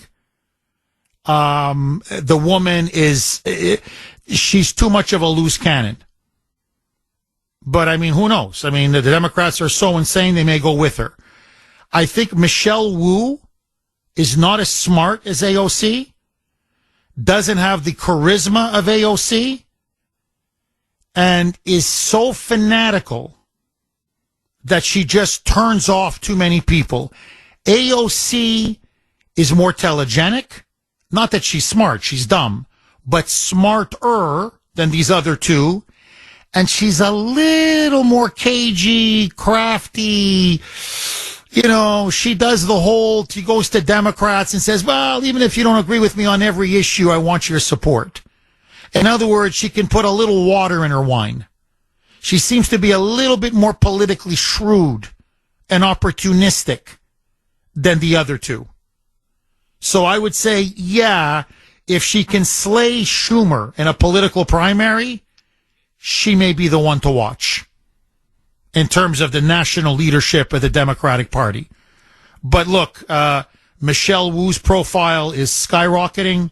Crockett is everywhere. It could go either way. Now think about it. I don't care if it's A, B, or C. If that's the future of the Democratic Party, this is a communist party. Mel in New York. Thanks for holding, Mel, and welcome. Oh, good morning, Jeff. How are you today? I'm very good. How are you, Mel? Jeff, could be better, could be worse. Just punching along here. You know what, Jeff? The Republican Party, well, first of all, it's called infiltration. The party's been infiltrated by Democrats. Ray Charles can see that because of what they're doing, the way they act or not act. They're not acting in the favor of the whole party as a whole. They're acting in the favor of the Democrat Party and themselves. Jeff, as far as Michelle Wu is concerned, she's got to run for further office, because without further office, with all those like the children, I mean the children that have been killed, the children that have been raped, they've been marked either they're dead or they've been marked for life. And you talk about martyrs, they are the martyrs. But with that, what she's allowed to happen, Jeff, she has to run for further office, because without that, she has no protection, Jeff. Because if that was one of my children that had been raped or murdered, I don't know where she's going to live. She's going to have to run to the ends of the earth, because I'm going to be right behind her. That's the fact. Now, you look at what is the political affiliation of the sheriff in the county of Boston, Massachusetts. I wonder whether he's a Democrat or is he a Republican, because he is the ultimate law enforcer of his county. He could march in her house in the middle of the night or whatever and arrest her and have her arrested for all the crimes that she's committed. He is an elected official, and he has as you know, he can eject the federal government out of his county. There's nothing to say that he or she cannot arrest Michelle Wu for all the crimes that she's committed. I mean, that's plain. That's as plain as the nose on mine in your face. Ray Charles can see that. So, I mean, I don't. Obviously, the guy must or she must be a Democrat because they're not even moving. As if I were the sheriff of that county. No, Mel, you're dead on. No, it's look. That's what I mean. Massachusetts is like Illinois. You have a little bit more opposition in New York, in your neck of the woods, a little bit more. So I can't say, New York, upstate New York, as you know, is more conservative, and they still have some some Republican members of Congress. So it's a bit different where you are. But Massachusetts is like Illinois, Washington State, Oregon, and of course California. I mean, it's a Democrat stronghold. The Democrats run and control this state. And what's, unlike California, I have to say this, the Republicans in California fight. I mean, they have crooked elections, corrupt elections. So they have all these illegals that are voting. So the deck is stacked against them. But I'm telling you, you have good, strong conservatives in California.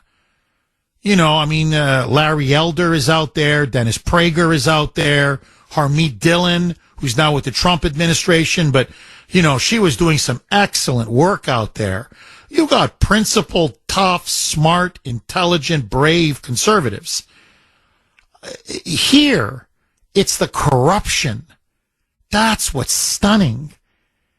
And it's just, and they've managed to buy off, for the most part, it's pay to play, the so-called, in theory, conservative opposition. There is none. Again, outside of the show. And so, and look, you nailed it. You absolutely nailed it. If anybody wanted to go after her, they could. She's committed crime after crime. You've got children now being raped, children being molested. These sex predators are being released on the streets, sometimes $500 bail, in some cases zero, no bail whatsoever. You've got gangbangers, fentanyl traffickers, murderers, and they're just, whatever, $4,000 bail, $5,000 bail. I mean, it's sick. It's really sickening. And so, and I got to say this about the Democrats. Forget a mayor of a sanctuary city. Okay, let's take Michelle Wu as an example. Okay, or say Brandon Johnson in Chicago, or Mike Johnston in Denver. Okay, these mayors. The Democrats, they arrested a former president and the leading presidential contender, and now the president of the United States. I mean, everybody seems to forget that. They arrested him. They charged him. They tried him. They put him in front of a rigged jury. And they threw the book at the guy on fabricated charges. Who the hell is Alvin Bragg and Letitia James? They went after Trump. They don't care. And he was innocent, and they went after him. Now, or forget that. The Democrats, again, to their credit, they so wanted to go after Trump. They sent in the FBI, guns blazing, in his home.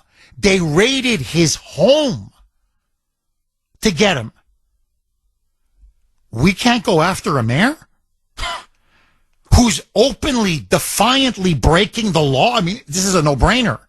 You can count. I can give you chapter and verse where she's breaking law after law after law after law. So when it comes to their political opponents, they bankrupt you. They try to throw you off the ballot. They try to put you in jail. They arrest you. They charge you. They raid you. They sick the FBI on you. Hell, they try to assassinate you. But us, nothing. Nothing. I just find it incredible. No one on the Democrat side ever goes to jail. Ever.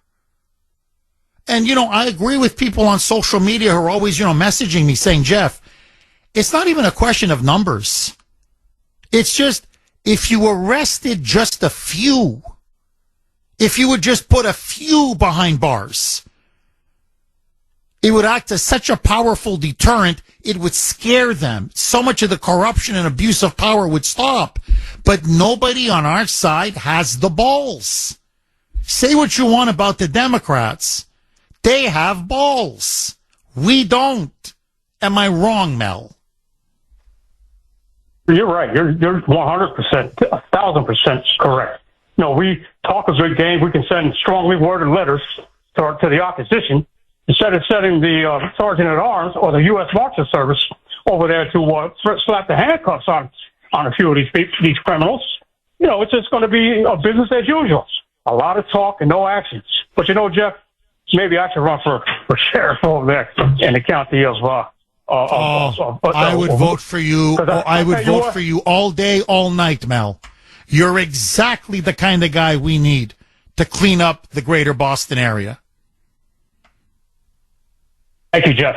And you, Jeff, you have a great day. Susie, Sandy, and Mike, and Kuner Country. Everybody. Thank you. God bless you, Mel. God bless you. Stay strong, Mel. So look, we're going to see. We're going to wait. I mean, you know, what else can we do? But if Trump's people are listening, think about it. The Democrats, they had no problem arresting a former president on nothing, on bookkeeping, on nothing. Nothing. We can't go after Mayor Michelle Wu.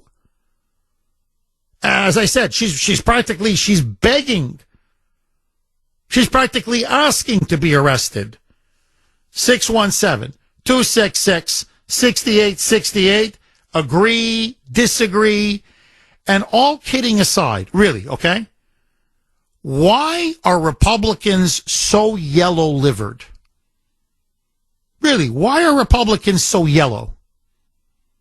And the Democrats are not. I mean, I know the Democrats are thugs and gangsters, but say what you want. They have balls. They have spine. They have steel. Look, they go for the kill. They go for the jugular. You know, as Newt Gingrich famously said, Democrats play smash mouth football. Republicans play badminton. So I want to ask you, in all seriousness, why are Democrats willing to go all in to take out their political opponents? And the Republicans are so scared. And I know many of you are going to say, well, the Republicans are bought and paid for. But so are the Democrats. So there's something in the psychological makeup of Republicans. There's something about who Republicans are as people and Democrats as people. There's a deep question here about why is it? I mean, look, Holman's tough. Won't pull the trigger. You know, Kash Patel is tough. Won't pull the trigger. What is it? And I don't just mean to single them out. I'm just saying in general. Republicans don't like to arrest people. Why? Democrats have no problem. They'll go after a freaking president. They don't care. 617-266-6868. Raymond in Arlington. Thanks for holding Raymond, and welcome. Hey, Kuner. I love you in a non-sexual way. Thank you, Raymond. To be clear, right, I believe Michelle Wu at the time was saying that inside of Boston, especially, South Boston, the North End, that you couldn't have a restaurant open up. She was going against them really hard. Yes. So what's the difference now? We're all Boston, or are we at Boston? Which one is it? Well, that's an excellent point. Oh, man, I didn't even think of that. I forgot about that. The way she went after those businesses, restaurants on the North End, the way she was locking down all those businesses in Southie. You're completely right. Yeah. Now notice, Raymond, she does what every Marxist communist does. Notice they wage war on the people, but they always say they're speaking on behalf of the people. Like, notice now, she's speaking for all of Boston. Have you noticed that? Boston does this. Boston says this. Boston won't back down. In other words, as if, like, who died and made her empress? Like, suddenly now, she speaks for everyone in Boston? It's pure Marxist communist rhetoric, and you're right. When she's harassing and persecuting the business owners and citizens, whether it be on the north end or the south end, then we're not all Boston. We're not all one. But only when it comes to illegals and criminal illegals, Raymond, then we're one Boston. What say you, Raymond? No, you're absolutely right, and I think that's the biggest problem, right? You always get somebody in, and they're always saying the same thing. What works best for them? Not the people in Boston, not the citizens, but what works best for them and their political agenda.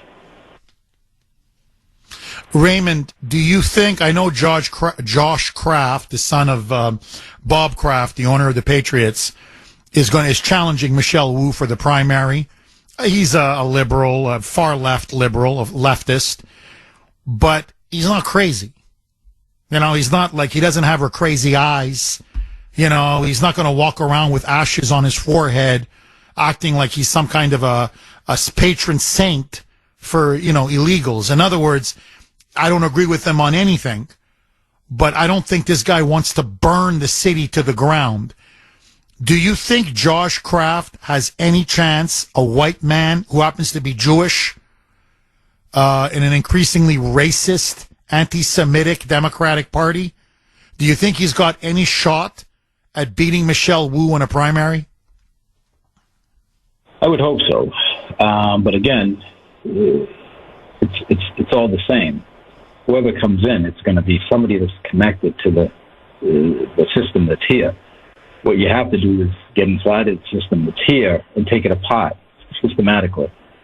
If not, then you'll never know anything, and nothing ever will be changed. Oh, you're dead on. Raymond, you are 1,000% correct. And let me tell you, I spoke to someone over the weekend, and thank you for that call, Raymond. And I don't want to get too sidetracked, but all of you need to know this, okay? You know what happened in November, right? So there was a ballot initiative passed overwhelmingly, over 70%, okay, of Massachusetts residents, over 70% voted to do a full forensic audit of the budget and spending up on Beacon Hill, the state legislature. Basically a state version of Doge. What have you been spending all the money on? It's all done in secret. Where has the money gone to? Who has it gone to? We just want to know. If you're running the books properly, if it's all kosher, you shouldn't have a problem. So, and Diane DiZoglio is the state auditor, basically the state's accountant. The Democrats on Beacon Hill, listen to this, are refusing, literally, they're openly defying the ballot. They're openly defying, ignoring, this is illegal, the will of the people and the decision that they made in November. And the reason why, it's not just that you're going to see massive corruption and bribery and kickbacks. It's about mass save. I have a whistleblower. I spoke to him Saturday afternoon, and he laid it all for me. He said, listen to me, Jeff. What they're really afraid of, the Democrats up on Beacon Hill, because, you know, Raymond was talking about you got to get on the inside. You got to see exactly what they've done. You got to break it, the whole system. You got to break it wide open. He said, Jeff, mass save is the USAID, the U.S. aid of Massachusetts politics. That's their giant slush fund. And that's where they put in all of these green energy initiatives where they just keep pouring money. You know, technically in the name of clean energy, solar, wind, you know, the whole kit and caboodle, okay? The radical environmental agenda. But it's really a slush fund. Billions and billions and billions of our money. And man, are they stealing. They are stealing left, right, and center. And what they're petrified is that DiZoglio who's a straight shooter. Okay, she's a Democrat, but she's a straight shooter. In other words, she'll just, like an accountant, she'll just follow the numbers. That she'll crack this wide open. And a lot of them are going to go to jail. It would destroy the Democratic Party. And that's why no way in hell are they going to open up the books. No way in hell are they going to honor the ballot victory and the popular mandate. And DeZoglio is never going to come close to doing an audit and especially mass save. So there you go. We need a state Doge. And not just here in Massachusetts. I guarantee you, New York, same thing. California, same thing. Illinois, same thing. You go in blue states across the country. The amount of bribery, corruption, and fraud and abuse, it will destroy, it will wipe out the Democratic Party. If this ever gets exposed, they're cooked. Their goose is cooked. 617-266-6868. Jerry on the Cape. Thanks for holding, Jerry, and welcome. Comrade, how are you, my friend? I am well. Jeff, can I speak to you about Michelle Wu for a moment? Yes, please, go ahead. And I'm not making fun of mental illness, but it's a known fact that she left college to take care of her mentally ill mother and sister. And it's a known fact that her grandfather, her paternal grandfather, you ever hear of the People's Republic of China, the army? He was a general for Mao. What the hell is wrong with RINS? For the last 55, 60 years, they've been letting nothing in here but Bolsheviks and communists. That's what they've been doing. And third worlders. That's it. And most of them are communists, too. What the hell is going on? I can tell you. They all talk a good game, Jeff. Holman talks a good game. Let me ask you another question. Why was it 2 months later they found out Hunter Biden and his sister were receiving Secret Service presidential protection? They're not even entitled to that after the age of 16. Not entitled. Hunter Biden had it for 5 years. 8 years, actually. What is going on? The corruption and graft. Oh, it's out of control. Jerry, look, I want to get your take on this, and I want to give a big hat tip to Catherine Vitale. I said it on X. You can follow the story at my account on X and go to Catherine's account. But she was the one who, hat tip to her, she broke this story. It is a huge story. The local media will not touch it because it will destroy Michelle Wu, which begs the question, why isn't Fox News all over this? Why isn't Newsmax over this? I mean, this could be her Watergate. So listen now to this, okay? All of you need to hear this. Michelle Wu, as you know, she's not going to obey federal immigration law. She won't deport, Tren de Aragua or child rapists or murderers or gangbangers. No. So what does this mayor, or Marxist Michelle, what does Saint Michelle do? What is she doing? She's literally sicking the Boston police on a mother. Listen, this just recently happened. A mother, a black woman, by the way, a black mom with 3 kids who used to be in the public school system. And she ordered the police to go after her for a so-called wellness check. What's wrong? Are you not taking care of your children? Should we have to take custody of your children? Take away your children? Why aren't your children in Boston public schools? Because now she's decided to homeschool them. Her 12-year-old daughter, according to her, allegedly, was inappropriately touched, essentially sexually assaulted by a teacher. The daughter, she's 12, complained. The school did nothing. The mother went to the school, to the teacher, to the principal, to the board, and complained. The school told her it was none of her business. They ended up doing nothing. Jeff Kuhner, a very happy man. Not just Boston's bulldozer, a very happy Boston's bulldozer. I want to give a big thank you to Mike in Somerville. Mike, I love you in a non-sexual way, my friend. Why? What a pizza drop. We got, he sent us this huge cheese pizza. I mean, Sandy, what do you think? I mean, we could feed like, what, 10, 12 people? And Mike is he's tearing it apart right now. Mike is loving it. Sandy's loving it. We cannot thank you enough, Mike. Delicious cheese pizza. Mike, thank you, Mike in Somerville. Best audience in the business. 616. Yeah, Mike, you call front of the list. Okay, so Mike is so enjoying the pizza. This was in my ear, but kind of like he's really chomping on that thing. Mike wanted me to tell you, Mike in Somerville, call into the show, and there's a good chance you could be caller of the week. Let's put it this way. You'll be near the front of the line for caller of the week. Now you're going to say, Jeff, that's corruption. That's pay to play, Jeff. What is it? Your price is a delicious giant cheese pizza?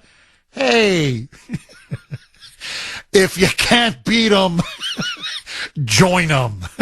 617-266-6868 is the number. Heather in Maine. Thanks for holding, Heather, and welcome. Good morning, Jeff, in Kuner Hi, Country. Heather. How are you? Good. Well, Hello. After that pizza drop, everybody here is very happy, Heather. Well, I'm so glad. That's awesome. Good for you. I totally agree with your former caller, Ray, saying that we need to dismantle this from the top down. It starts with the president, not our president now, but our former president, all the way through the state and the city levels. I mean, look at San Francisco. We traveled there a couple of years ago, and our car got broken into. Everything got stolen. Nobody cared. The police wouldn't even write us a police report. We had to wait to get back to Boston to get a police report. It was crazy. But my other point is, where is Pam Bondi? She should be arresting Wu. And I have to just make an observation about her last week. I don't know if you saw the footage of her and Trump walking through the DOJ when he visited last week. She just looked so starstruck. And I get that. I mean, President Trump is awesome, but she's got to be tough, and she's got to do her job. And I feel like she's sleeping at the wheel right now. Well, Heather, look, I get emails from, prominent conservative commentators and activists, and I don't want to divulge any names because this was sent to me, on anonymity. In other words, this is private. But they've counted now 59 times. I'm just citing their numbers that Pam Bondi has been on Fox News this year. 59. Now, to be fair, some of it was before she was confirmed as Attorney General. But she's done a lot of Fox News appearances after she's been confirmed. And look, I'm going to tell you what they say to me. She's very good on TV. No, really, all kidding aside. She's very good on TV. She's very telegenic. She's articulate. She's smart. She's punchy.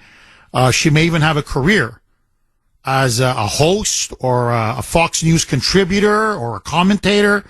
That's all fine and good. But that's not what I need or want in an attorney general. And it's not just her. There's other members in the Trump cabinet, in the Trump administration. Every time I turn on Fox or Grace has it on or whatever, because we go back between Newsmax and Fox, I always see them on, their face on the screen. And I'm like, is anybody getting any work done? So, look, less interviewing, more investigating and arresting. That's my advice. And so I fear that you have some people there who see their job as a stepping stone, either to run for office in 2028 in terms of being potentially a presidential candidate, or to have a media career. And I think that's been one of the most destructive things about cable news. Many, but this is one of them. Look how many, I'm just going to use Fox as an example, but CNN is notorious, MSNBC, it doesn't matter. You make your money in politics, and then you get a gig on CNN or MSNBC. So whether it's David Axelrod, whether it's Paul Begala, whether it's George Stephanopoulos, who served under Bill Clinton. So you spend some time on the political side, working in administration, and then boom, you get your own show or you become a talking head. John Brennan, Clapper, they all became talking heads. Well, look at Fox News. How many former members of Congress have a show on Fox, especially in their weekend lineups? It's incredible. Almost everybody. And it's all big mouth. They never did much. I mean, they talk a big game. Trey Gowdy is one of the first ones that come to my mind. Did nothing in Congress. But man, would he yap in front of those cameras.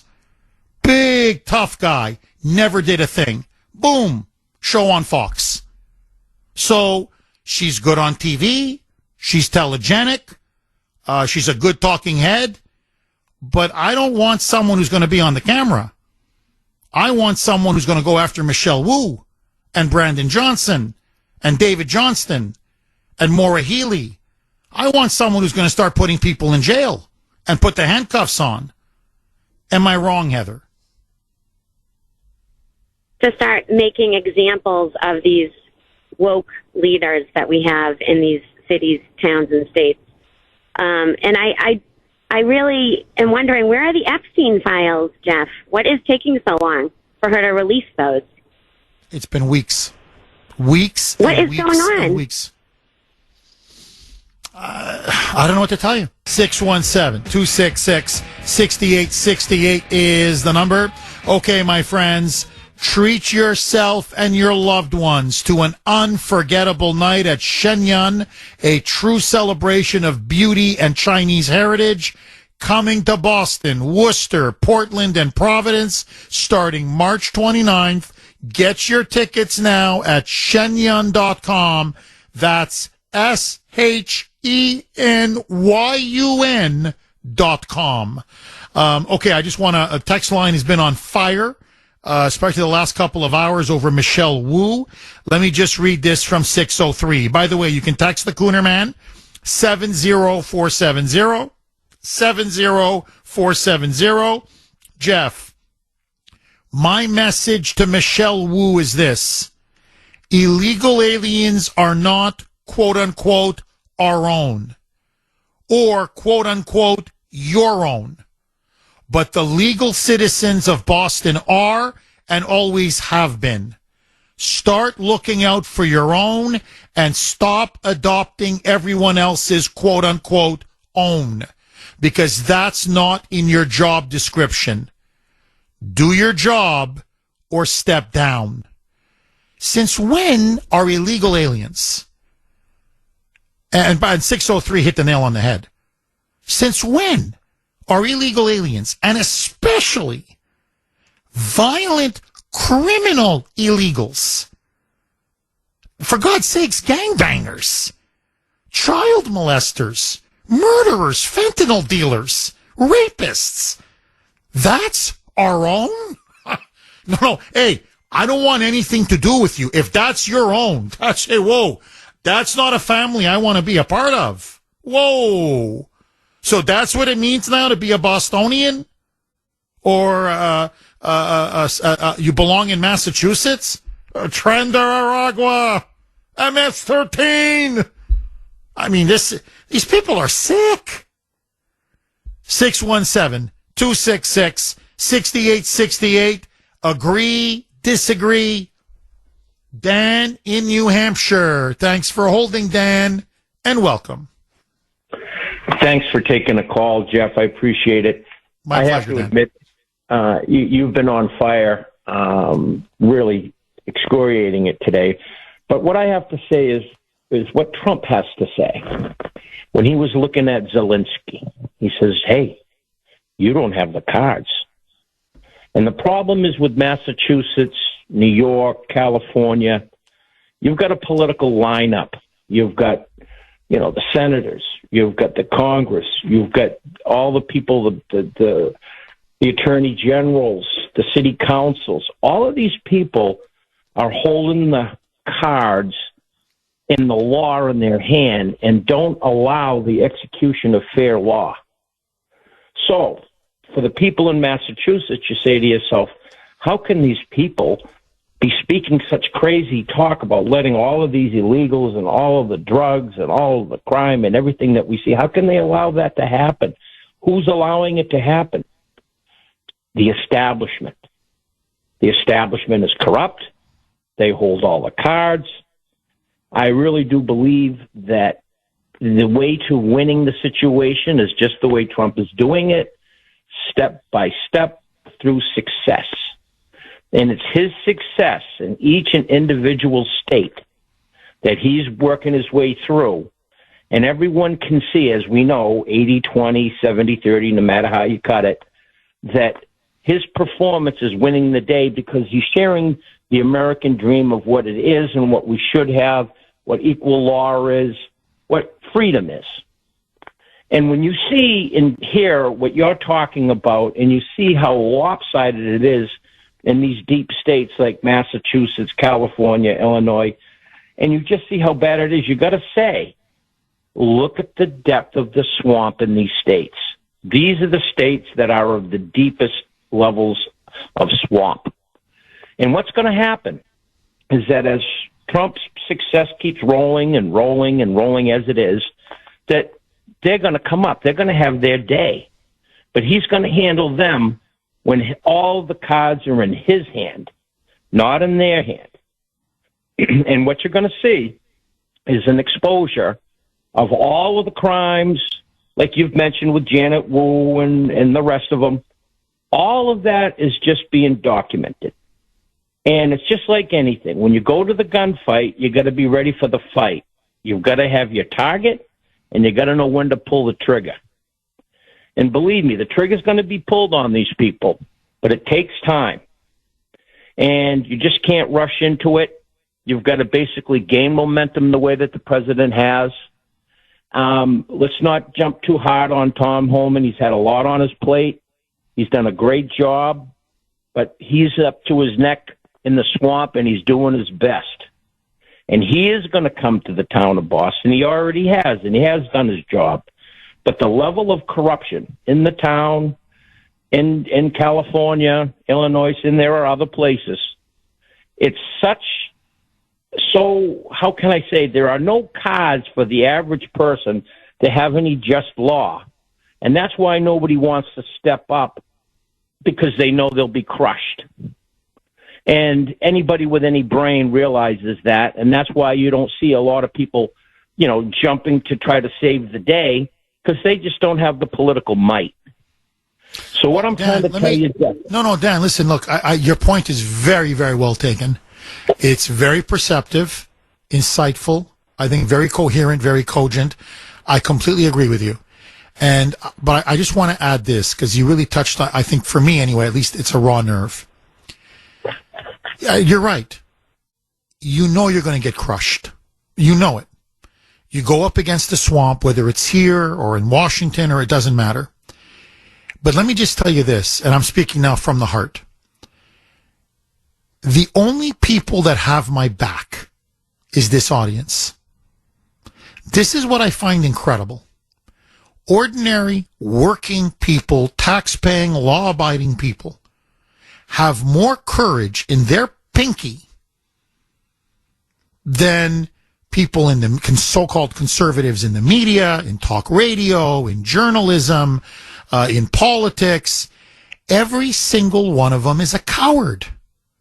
I'm telling you, it's unbelievable.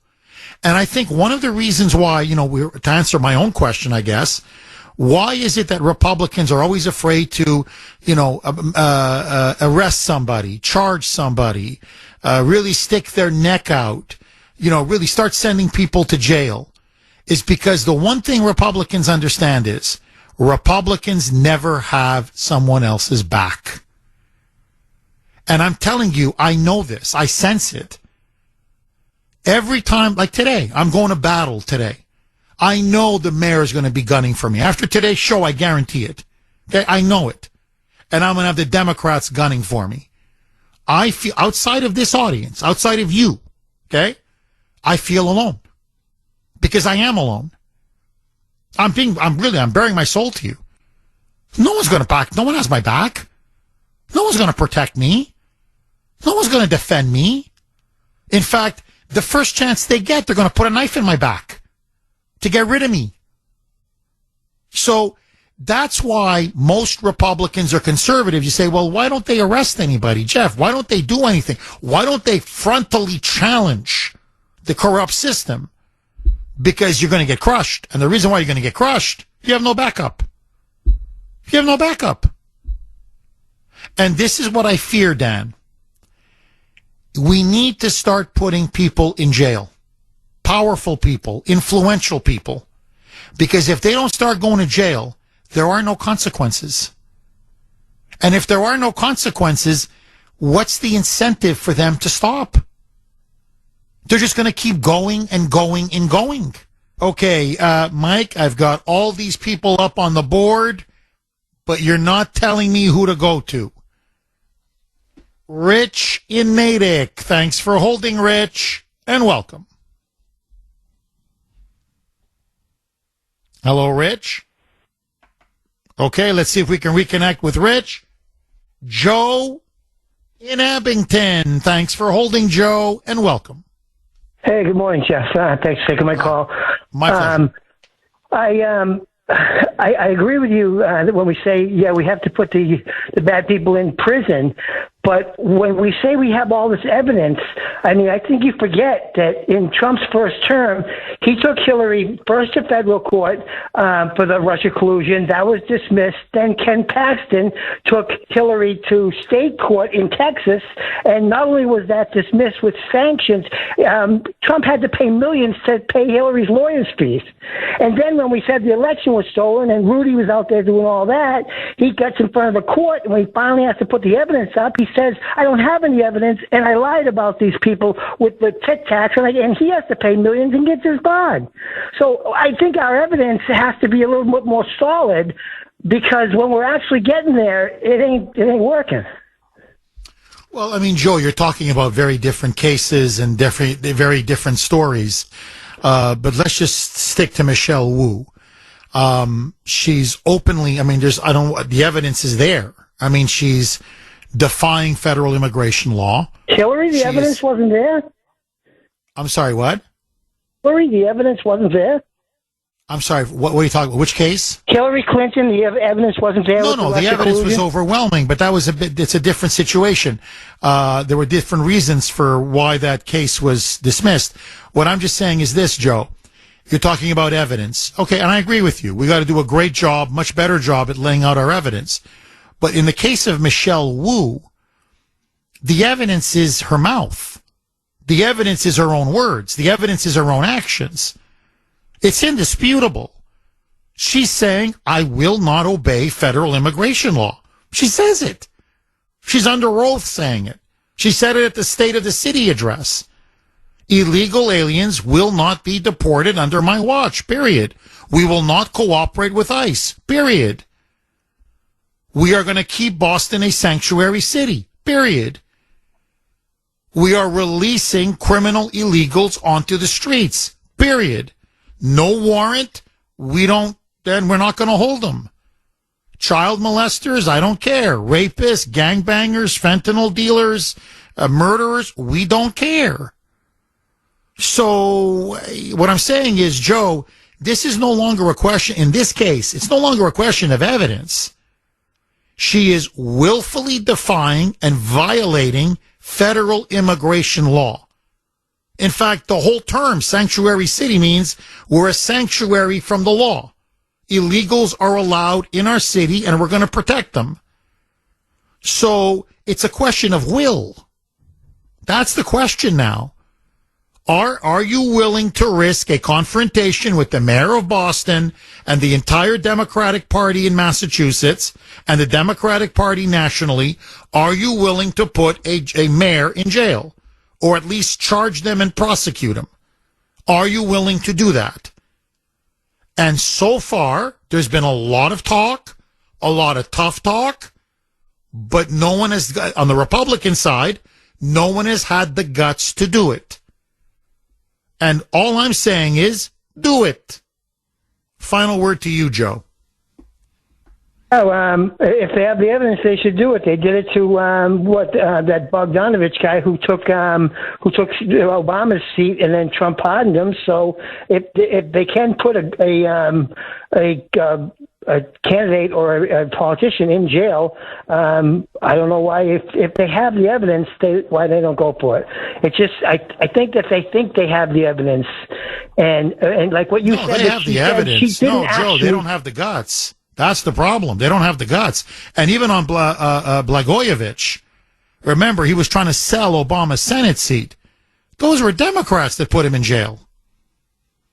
I'm just telling you, Republicans never put anyone in jail.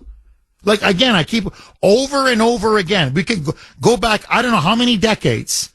And I ask people, give me an example of a Republican attorney general, state attorney general, governor, never mind a federal administration. I don't care. First Bush administration, second Bush administration. Trump, I love the guy. But that's why we were so unhappy with Jeff Sessions as AG. He did nothing. Porterhouse Steak, Bill Barr, did nothing. That's why I'm a little jumpy with Pam Bondi. I'm like, come on, I'm getting a little impatient here because I've seen this movie before. So what I'm saying, Joe, is Republicans never put corrupt Democrats in jail. Never. And the question is why? And I think the answer is because they don't have guts. Because they're a bunch of yellow-livered cowards. Because once the media complains, the second the media goes, boo, they panic. That's my theory, Joe. 617-266-6868. Mike, how much time left? No time? Okay. All right. So, look, this story is not going anywhere. Trust me when I tell you this. As I said, that State of the City address, she was practically begging Holman and Trump to arrest her. She was not just defiant, she was brazen, she was insulting.